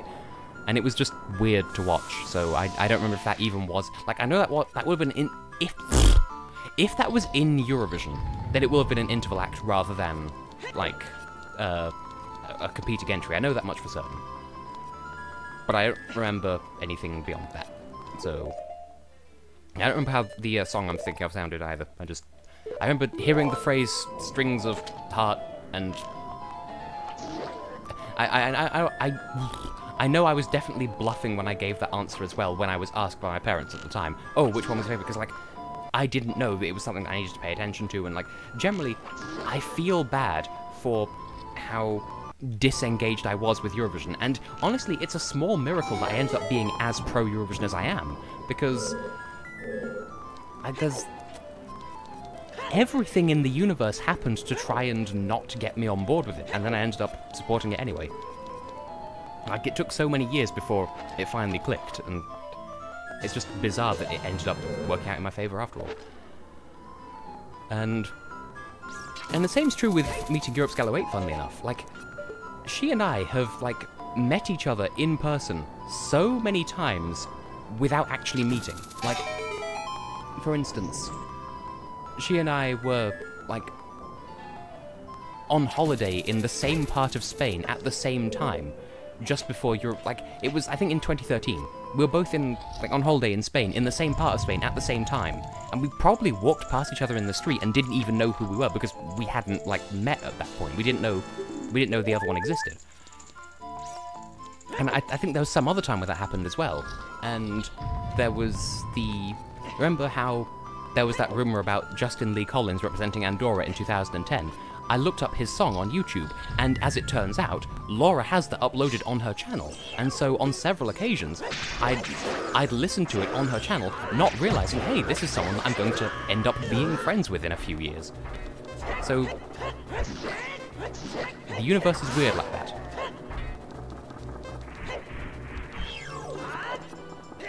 And so it's another instance of, like, it feels like Destiny was like, hey, you two should really be friends. No, really, fucking say hello to each other. And it took the Tolbachovi sisters sending an entry to Eurovision for us to finally meet, because I remember I knew Russia was going to reveal their entry on whichever day it was. And, like, I checked, I had to go into university, no, it was regular college at that point. I had to go into college for a reason on that day. I think it was for an exam or something. And they hadn't announced the song yet, and I knew they probably would have announced the song by the time I got home that day. And when I got home, yes, they'd revealed the song, but also Europe's Gala 8 had sent me a message saying, hey, this is the song that's representing Russia. And we sort of started talking conversely from there, and we became friends. In a sort of similar kind of way, funny enough, that I don't know if you're familiar with Yuki. heartbeat. Because I know he's appeared on these streams a couple of times, and he is, like, a personal friend of mine. I did 1.5 versus series with him. We did Minish Cap and Super Mario Galaxy. And, funnily enough, we actually became friends because he sort of, like, spam advertised himself on my channel, and I gave him an honest chance, and you really shouldn't do that. You shouldn't, like, validate people who, like, spam whatever. But I gave him a chance anyway, out of the goodness of my heart, and we ended up becoming friends. And we still are now. Like, we rarely ever talk, because, like, he's busy with his stuff, because he's trying to be an animator, and I'm off here doing my stuff. But we do still talk on occasion. We do still collaborate on stuff rarely every now and then. And we're hoping to get back into it sometime this year. So... And for that matter, like, at this point, this is just the story of how I met all of my friends. But, good. The way I met Heather on Stevia, this was back when she was still, like, before she even came out as trans, actually, because, like, she came out to me personally, like, a couple of years ago at this point, and, like, it was part of a personal conversation, and I kind of already had a feeling that she was trans, and then she confirmed it to me, but, like, when I first met her, this was, like, long before she was, like, before she came out, or it might even be before she fully understood that she was trans, because, like, she didn't, you know, it's a journey of self-discovery, and I understand that. And it was because she was doing a Let's Play of Super Magnetic Neo for the Sega Dreamcast at the time, and, like, at the time, I just felt like watching a Let's Play of that game, because it's a game that I remembered from my youth. I remembered it being insanely difficult, and I remember it being much easier to watch someone else playing it, rather than to go to all the trouble of, like, finding my Dreamcast and, like, plugging it in and playing the game, and then struggling with the game because it's really hard. I never got further than World 2-3 in that game because it's really hard, and, like, that might sound really unimpressive, but, like, World 2-3 is literally one level shy of the halfway mark of that game. It's very difficult. And, anyway, so I was watching that series, and the World 4 boss, Heather did this really dumb, like, little joke in editing that was, like, it made use of the voiceover announcer thing from Sonic Colors, and, like, she did a couple of custom ones just for the sake of the editing joke she was doing, and it made me, like, genuinely have to pause the video from how hard I was laughing. And I like, commented on the video saying, hey, you made me genuinely giggle. And she was really grateful for that feedback, and she started watching, like, my videos, because this was the early days of Tess, and I kept watching her stuff because she's good. She just posts very rarely, but she's good. And, you know, I'd comment on her stuff, she'd comment on my stuff, and we gradually grew closer, became friends on Skype, on Discord, and now we're really close. And in fact,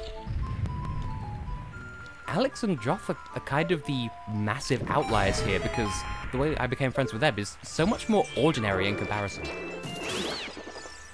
Yeah, it's funny you should mention, because, like, in the case of, well, I met them both the same way, but at different times. So, they were both on the same website. It was a Pokemon-based forum where, like, there was a side forum dedicated to collaborative fiction, and, like, all three of us kind of cut our teeth on writing collaborative fiction with each other. Like, not necessarily just with each other, but, like, there's, like, a whole section of the website dedicated to, like, solo writing and, like, writing with other people, where, like, you know, you write from a perspective of one or two, like, you have your characters, they have their characters, and between you write a story with them.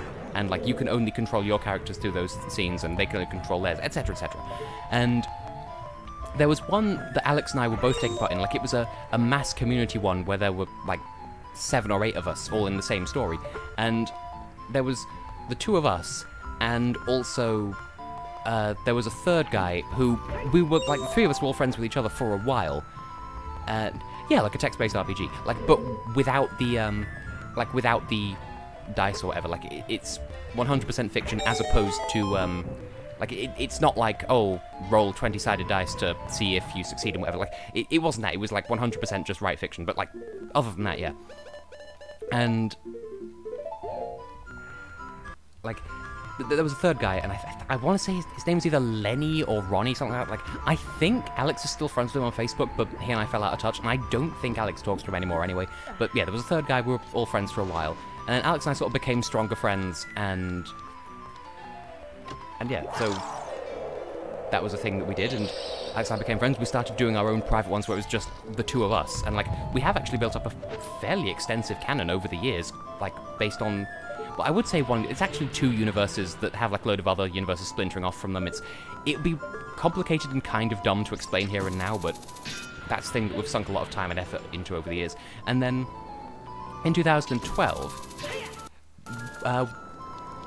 there was like a Halloween special thing on that website where like people were invited to just bring their favorite characters from stuff they'd written before and just have them all come together in one big like Halloween themed house party, just to have like all your favorite like characters, like personal OC characters, interact with each other, just like out of context.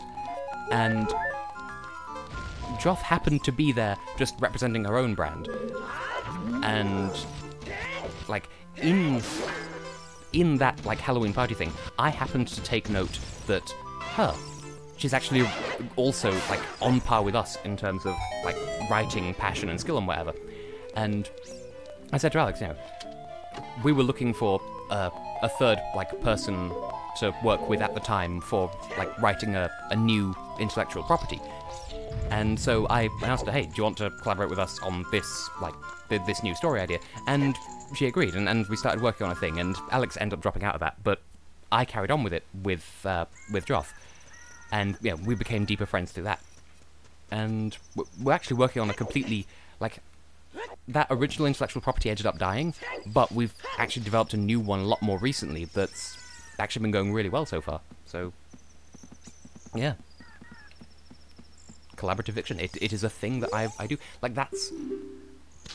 I'm generally good with like creative writing in general. Like as we were saying in the previous stream, I massively prefer writing fiction over non-fiction of any kind. So I can do academic essays and I can do informal essays like with the Patreon videos, but I so much prefer writing fiction.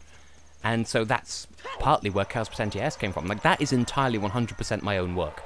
Like, everything that went into Chaos Potential S was something I wrote myself. Like, I have used Heather's input to verify, you know, to, like, quality assurance, and, you know, I've now got Joff, Alex, and Laura, like, playing through the chapters themselves just to see if everything's, like, logically consistent and if it all works, whatever. But, like, all the work in that, written-wise, is my own doing, because I have that passion for creative writing. And that's also why, like, I can't do artwork for shit, so that's why I've got the very talented Bast doing the artwork for that. And I mentioned earlier on in the stream, and I want to reiterate, she's just such a good artist. She's so good. And yes, clearly, all I will have to do, yes, I will, well, actually, funny you should say that, I did actually dye my hair blue in 2012, and the only reason why I stopped is because it was too much hassle to maintain. Genuinely, I had to do hair for a while. Thing is, I wanted a darker shade of, like, I actually wanted a shade of blue that's closer to what Tsumugi actually has, and that's just a coincidence. But it ends up being like a lighter shade of blue than I'd wanted, and so between that and the fact that it took so much effort to maintain, I just didn't keep it up. But I did have blue hair for a while.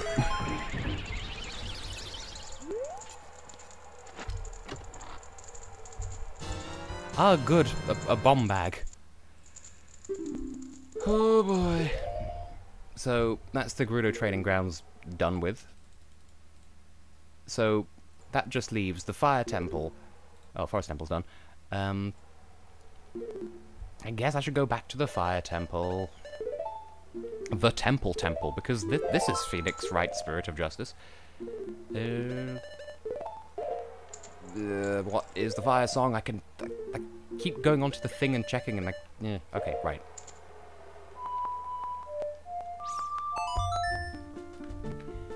But yeah. I'm sure I could at some point, like, put a timeline online of, like, Tess's hair over the years, because there has been some diversity in there.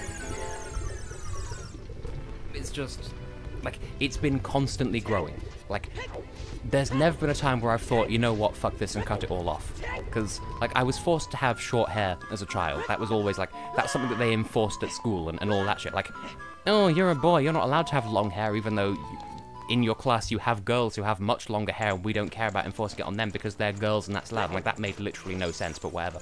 So, once I stopped having to adhere to that rule, I just let my hair grow out and grow out and grow out, and I've not had my hair properly cut in years, like, probably, like, close to 10 years at this point, simply because my hair kind of just naturally maintains its length. Like, it doesn't really need cutting, because past a certain point, I do end up, like, I'm not gonna say shed, like a cat, but, like, it's kind of like that. Like, through a combination of stress and like, length or whatever, my hair just sort of naturally stays the length it is, so I've not really needed to... And for that matter, I've only ever been to a dentist once in my life, so, you know, I'm doing fine. Though that is something that my mother is crazy paranoid about now. Like, oh no, he's never been to a dentist. Oh, that means all of his teeth are going to explode. Like, mother, you're worrying too much.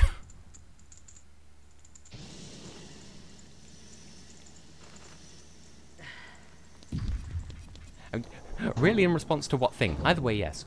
I've also only ever been to an optician's once, but that was...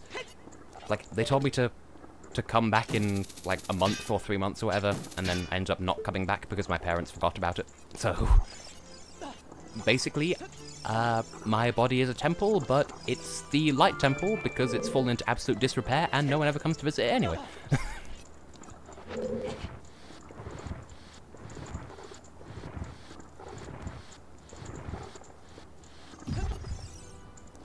I feel like I've opened up about myself in a weirdly extensive capacity in this stream, because, like, I don't have my friends here to distract me with stupid shit and, like, other tangential topics of conversation that could distract me from revealing far too much about myself.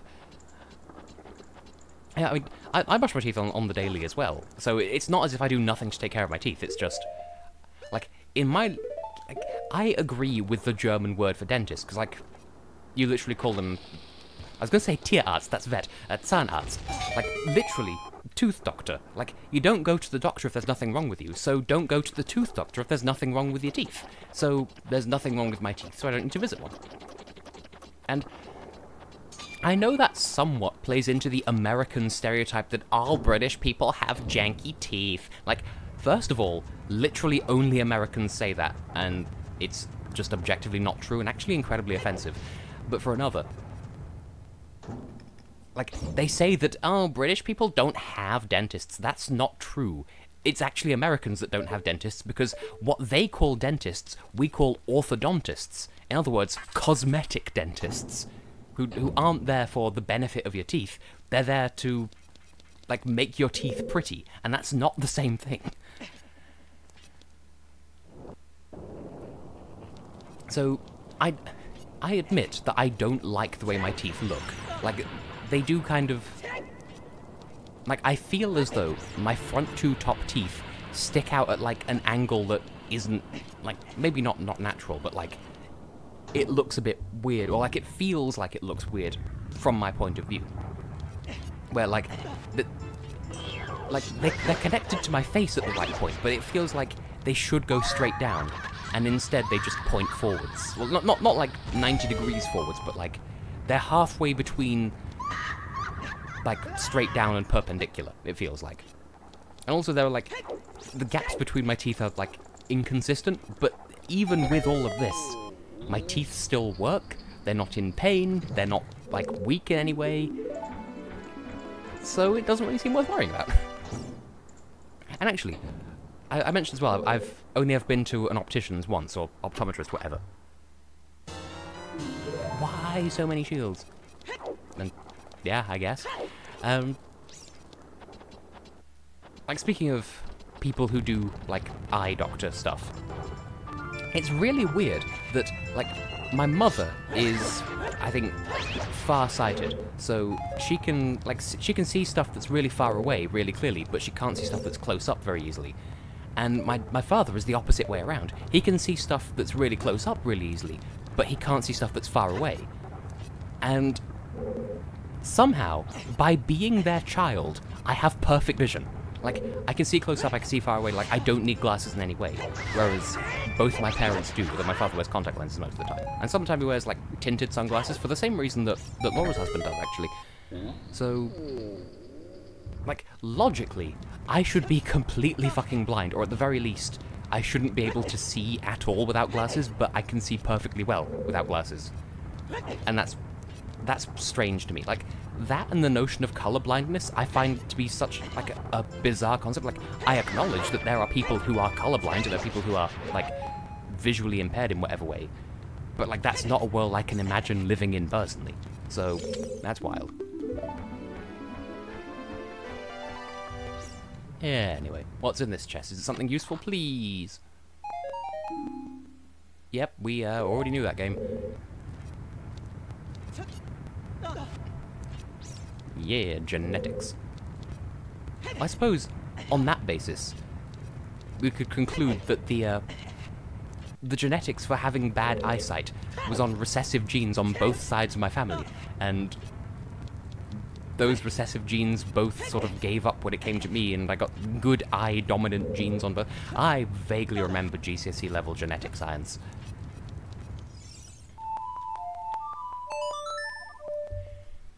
So that's yumful.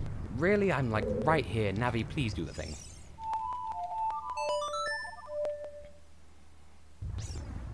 Navi, for fuck's sake!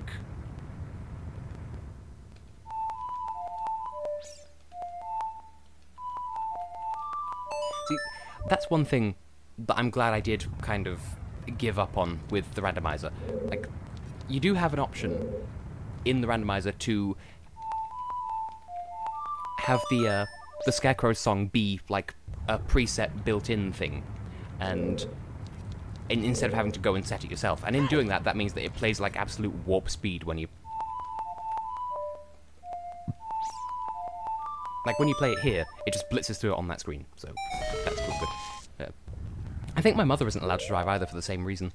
Whereas, like, I think, for the moment, they would technically allow me to drive, but I don't think I should be allowed to, for a number of reasons. And for one, my eyesight's fine, but I sort of feel like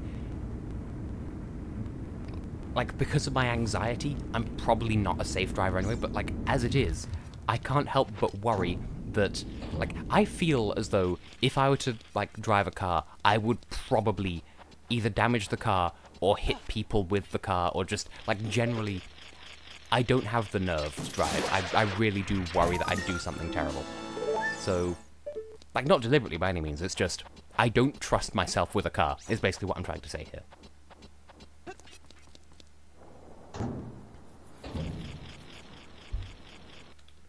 Right, I don't like this without playing on a controller, because we need to aim the hookshot quickly.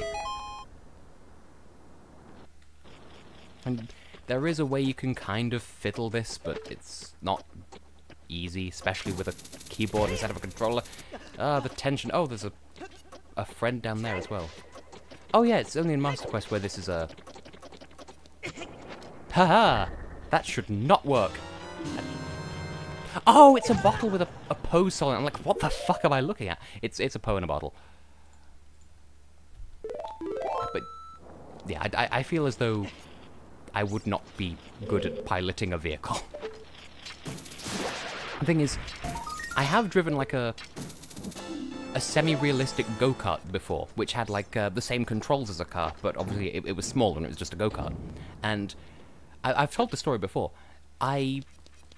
Like, it was based on experience in that I feel as though my anxiety wouldn't let me drive properly. Because, like, I drove that go-kart perfectly fine without any issues, without any incident. I didn't hit anyone, I didn't, like, crash it or anything. I just didn't trust that I'd be able to maintain that if I were to, like, get into an actual car that's, like, full size, where there's, like, a load of twats on the road who don't know what they're doing, and, like, I don't feel like I'm able to, compete in the real world, so... See, just recently, like, as in, like, within the last week or so, they like, whacked up train fares in this country, and, like, I dream about trains a lot, and basically the only way for me to get to anywhere that's worth visiting, like, nearby here, is by train, so... I do feel where you're coming from with that, though, Herbie. Like, I do... Like, I can understand why that level of privilege would come across as irritating. Like, I'm wording this terribly, but the point is, I get what you're saying. And I fully agree and understand, and... firewall. Because I'm sure I've had something similar, like, on a different subject, but the same kind of... You know, someone saying something meaning well, but it coming across awfully. I suppose to an extent, like what I was talking about in the previous stream, where I was bitching about Chugga Conroy not checking his privileges when it came to, like, complaining about video game release dates, as if America doesn't get everything first all the fucking time. Like, oh, we didn't get this one game before Europe. Well, yeah, well, you get everything before Europe, so maybe just let us fucking have this one thing, why don't you? I mean, obviously, that's not, like, a perfect analogy, but I feel like there's... I feel like there is something along those lines that I can directly relate with, and I can't remember what it is off the top of my head. But I feel, is the point. And then, of course, like, I've... See, I would be inclined to say that I'm the other way around, like, I would exchange my good eyesight for the ability to travel for free. But then again, there's, like, two things that, for one, that's because not only do I not learn, like, I can't drive, but I don't want to drive, and, you know... But on the other hand, I don't really go out all that much anyway, because I don't really enjoy going out all that much, so, like, what realistically would I really be gaining in such a hypothetical exchange? So I think the things can just stay as they are for me. I mean, how... Oh! Apparently I've agreed to marry this Goron. Yum yum. But the question is it the eyes themselves or is it the brain?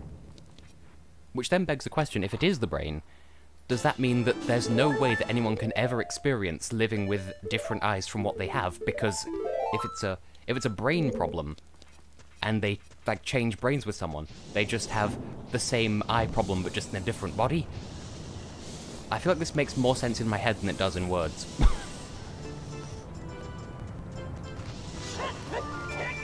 Look how that keys just started, like, flying away from me as soon as I started swinging the sword. Okay.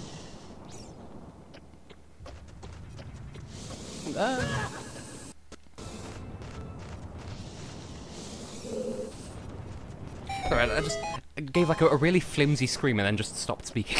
I see. Well, I probably could have worded that better, but I understand. Is probably the best way of putting it.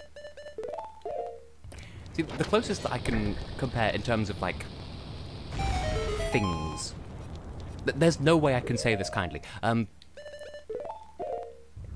When I was very young, I fell out of some French doors onto, like, I'm not sure, like, what they're called in other languages, but, like, I fell through some doors when I was a child, and, like, face first onto, like, a hard stone floor.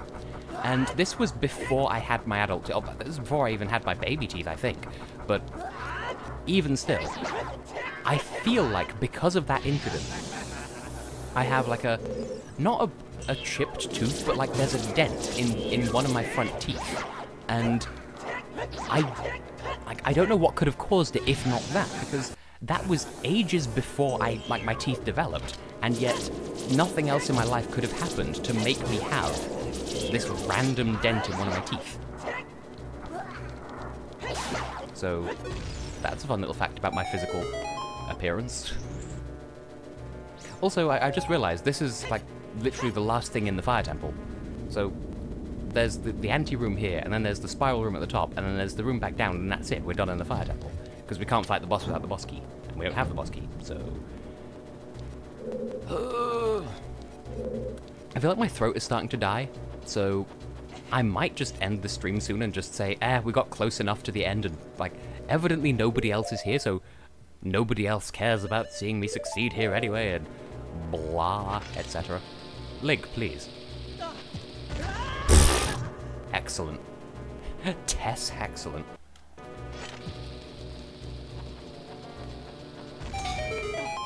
Haha, I did not know that I could carry on climbing through the, congratulations, you boomed a switch cutscene. Oh, wait. Do I need a key here? Well, hello, other person. Even if you're just lurking, I value your presence, and if you're not and I'm just dumb, hello anyway. Now, do I need a key? I know I need a key in that room down there in Master Quest, but I don't think I do in Vanilla, because in Vanilla there's not like a hookshot target to get you back out from up there, so...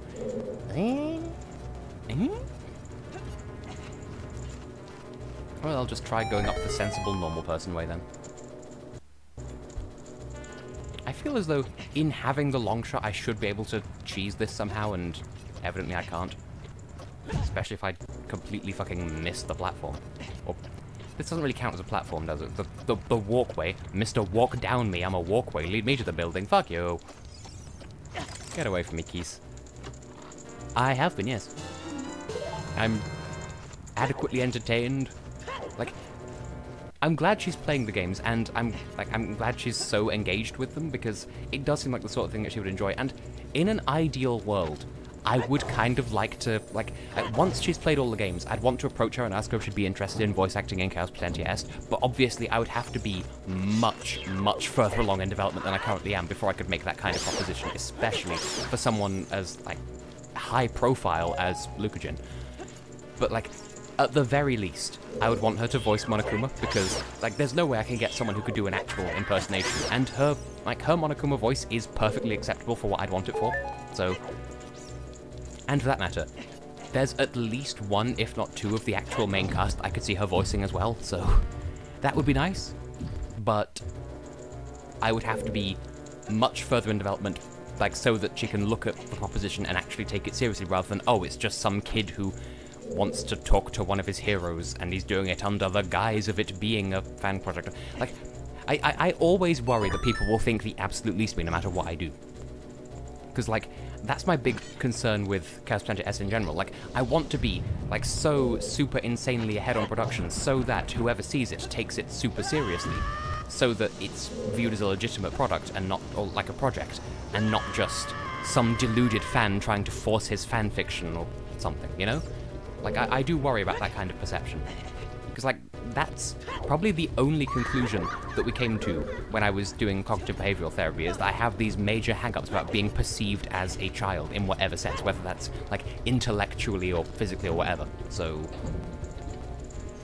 I want to be, the bottom line is, want to be taken seriously in an ideal world. And if I am, then that would solve face.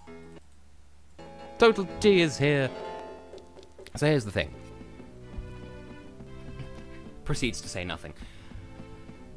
My options at this point, yeah, that is very true. I thought that at the time, and you're mentioning it here and now, I feel myself agreeing with it all over again. She's...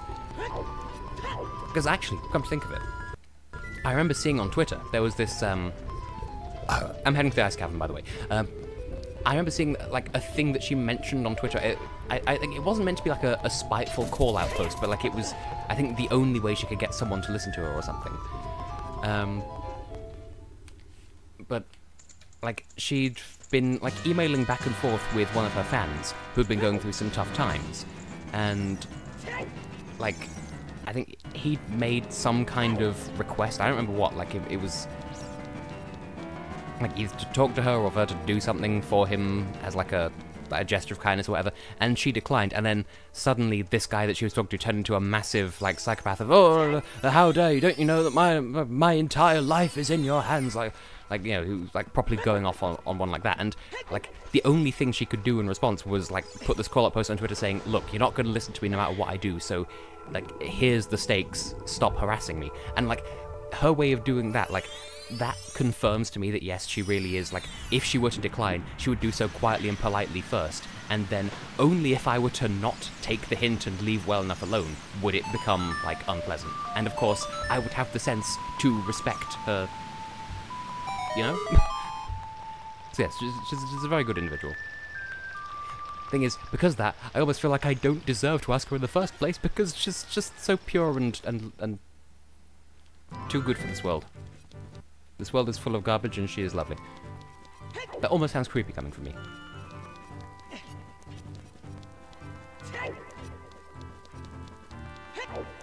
Also, like, I want to say about half an hour ago, maybe more, I got an email, and since then my, like, YouTube notification thing has pinged, so I'm guessing someone commented on one of my videos, and I don't even know which one or what, so I may have to, well, I will have to look into that after the stream ends, but also, I'm probably going to, like, blitz through the ice cavern as fast as possible, and then I'm hoping, beyond hope, that I get the mirror shield and the last key in there, because, like, that's literally all I need to go and check that chest and be done with the game. And I really don't want to, like, leave this series on an abandonment hanger.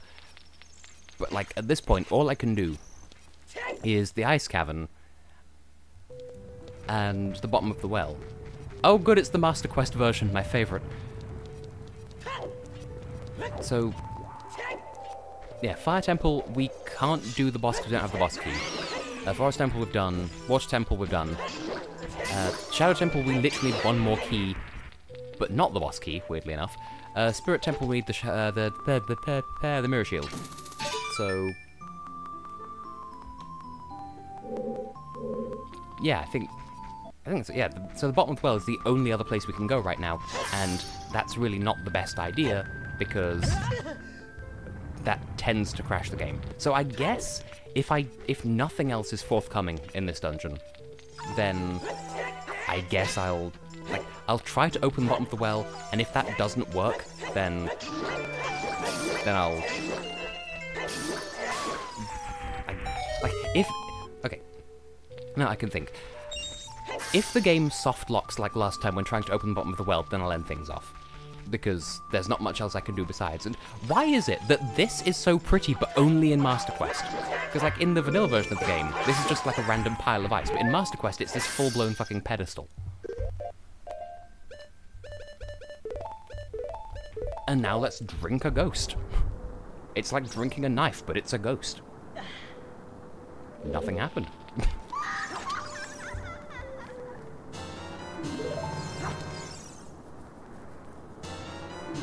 But yeah, my voice is definitely beginning to get sore now. Well, I can't very well say my voice, but you know, like, my general speakitude is getting uncomfortable from having spoken for so long. So, I'm hoping that I get what I need, and then bail as soon as poss. Because then I can end, like, I don't necessarily want the stream to be over, it's just, I grow tired of talking. Just perfect amount of wolf ass in the camera there. Huh. Got more than one angle on the ass. There we go. Gold Skulltula, I saw you. There's a regular skull. I could swear there is a gold Skulltula up here somewhere.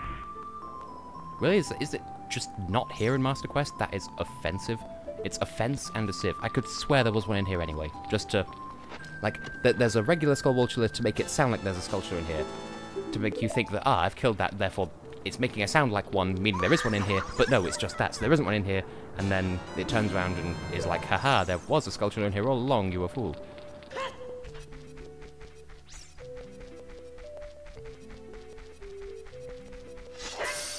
I entirely agree, Heartbeat. I will sponsor people by the word. We'll give you a fraction of a fraction of a fraction of a percent of a US cent per word. Which just reminds me, there's some, like, classical literature writer who, like, writes as if he was paid by the comma. Just long-ass sentences full of commas.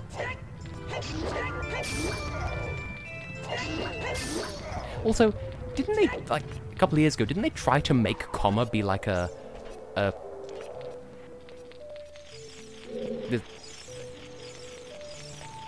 they tried to make it be like a... Not an offensive term, but like a term that like referred to a, I don't know, like a slightly more aggressive version of homie, or something like that. Personal favourite type of tea. I mean, I'd say ordinary tea, but like that's difficult to convey in like cross-cultural terms, because, like, ordinary tea to me is not the same, it's not the same as ordinary tea to you, a German. So, like, there's, I guess it's known as English breakfast tea,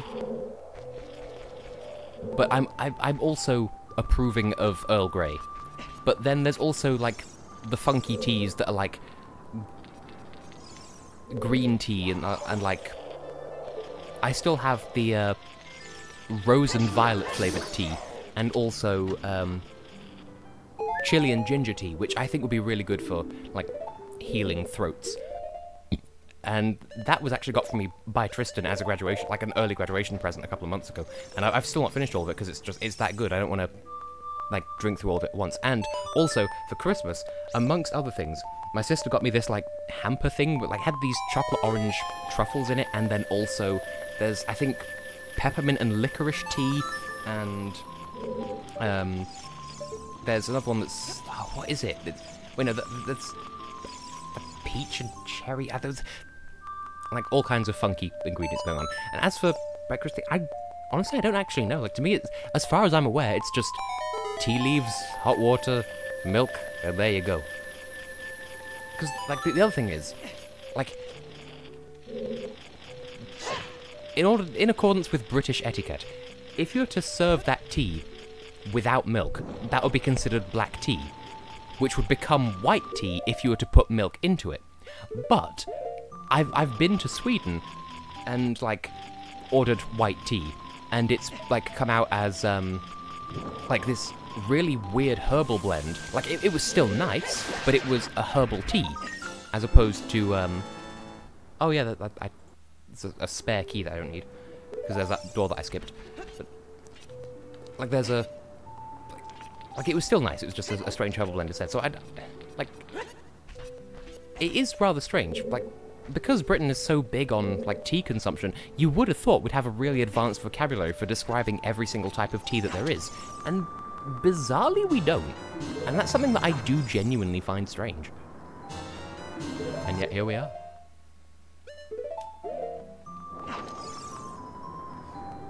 That's true. I was very much into, like, lemon tea when I was in my first year of university, because, like, that was, like, I spent a year and a half living by myself on, like, the opposite corner of the country from all of my family. And while I was there was this brand of, like, instant tea where it was literally just a couple of teaspoons of this powder and some boiling water, and you've got, like, lemon tea. And they did some other flavors as well. Like, they did apple flavor, which, like, it was alright. It wasn't the best, but it was alright. And peach flavor, which was really nice. And I think they did blackcurrant as well, but I'm not really big into, like, blackcurrant flavouring.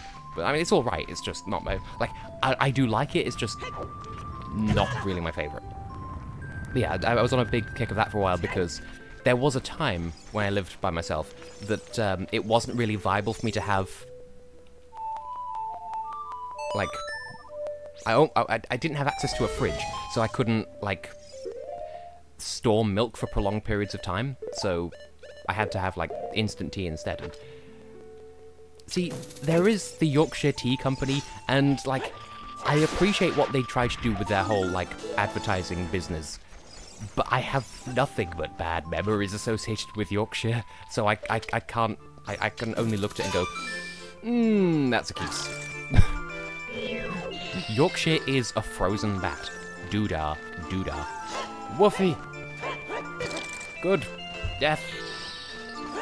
Fun fact, did you know the word euthanasia derives from the Greek meaning good death? True fact.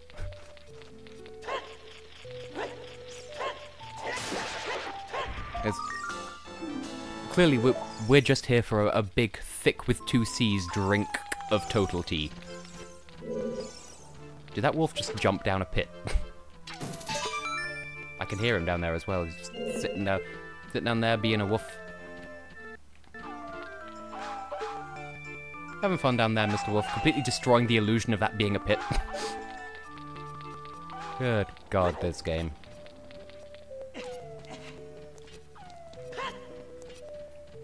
Yeah, since we're here, I may as well take that off on the randomizer as well, because in a moment we will get what the Serenade of Water has turned into. So we have 2 more chances in this dungeon to actually get something of value. I won't hold my breath. And it's a Stelphos, whereas normally it would be a White Wolfos. There were 2 White Wolfoses in the previous room, because this is a Master Quest. Yay. Like, hot water and pomegranate powder. I mean, you could make an argument for it being a type of tea.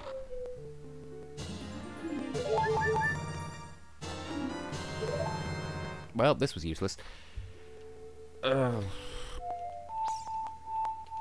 just means that means all we've got is the bottom of the well, and technically, I could squeeze one more stream out of this if in between streams I was given chance to do the glitch to glitch into the bottom of the well. I'm speaking as if it's already decided that I can't get in there, but I know people are sort of beginning to grow bored of all of this Zelda stuff, and honestly, like, we've got 17 out of 20 hearts and double defense. That's a really good indicator of how long we've been doing this. And as I said, this wasn't meant to go on for 3 stream series. 2, yes, but not 3. So yeah. Something new next week, definitely. I might come back to the seed for like 1 bonus stream at some point. I might just do it on my own time, depending on whether or not people care. We'll see. And since I'm here, I need to sort of brush up on what the Song of Storms actually is in this randomizer. Down, up, right, right, up, down, sure. Well, it's funny you should say that, Total T. Twinsanity is a possibility.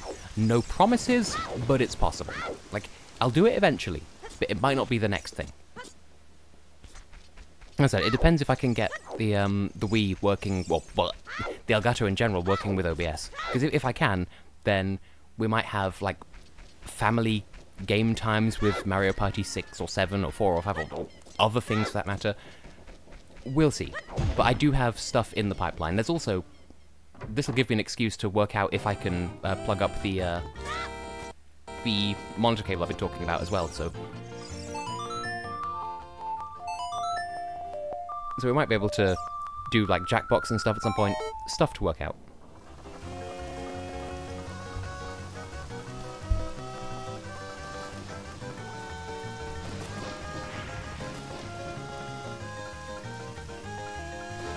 I'm just going to leave this music going just because, yes, we've hit the soft lock that I predicted. We can't go any further. The game is dead. So yeah, this was a stream. So I do still have the seed, I still have this save state, so if people want me to, I can come back and, like, glitch into the bottom of the well, because that's the only way in at this point. If not, then we can leave it at that. But, so here's the thing. At some point, I wouldn't mind going through, like, all of the Mario parties, like, all the Mario parties. Maybe not 1, 2, and 3, because I don't own them on, like, that was just me leaving my own Discord call. Like, I don't own them on, like, anything that I can stream from. So 1, 2, and 3 are kind of off the cards. Mario Party 4 I don't like, but anything from 5 up to, like, not counting DS or the 3 ones that are on the 3DS. So the home console ones, apart from Super, are all, like, potential stream things. And I'd like to do those with my family, maybe with Europe Scalaway as well, if she's around, because, like, she will be coming over for Eurovision this year, I think, so that'll mean bonus streams with Lozzie, possibly. So, yeah, there will be stuff, is basically what I'm getting at here.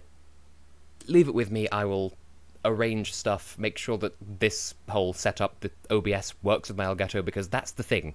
Because, like, this is why I haven't actually bothered finishing Skyward Sword, because I streamed that at, like, the end of 2017, and I didn't actually 100% finish it, and that's because I've switched to a different version of OBS, and it doesn't like the Elgato, so... Anyway, my voice is dying, it's nearly 12 AM, Heartbeat especially, being in Germany, 1 hour ahead, go to bed, and I will go for the evening, so thank you all for watching, and see you at some point in the future. I will be around on social media, completely ignoring my own advice. So... good night, and sorry for the abrupt ending. I would have liked to have finished things today, but well, you know. You fare well as well. Fell warily. Those are words, but completely wrong words. Anyway, yes, goodbye, good night, have a suitable life. Bye-bye.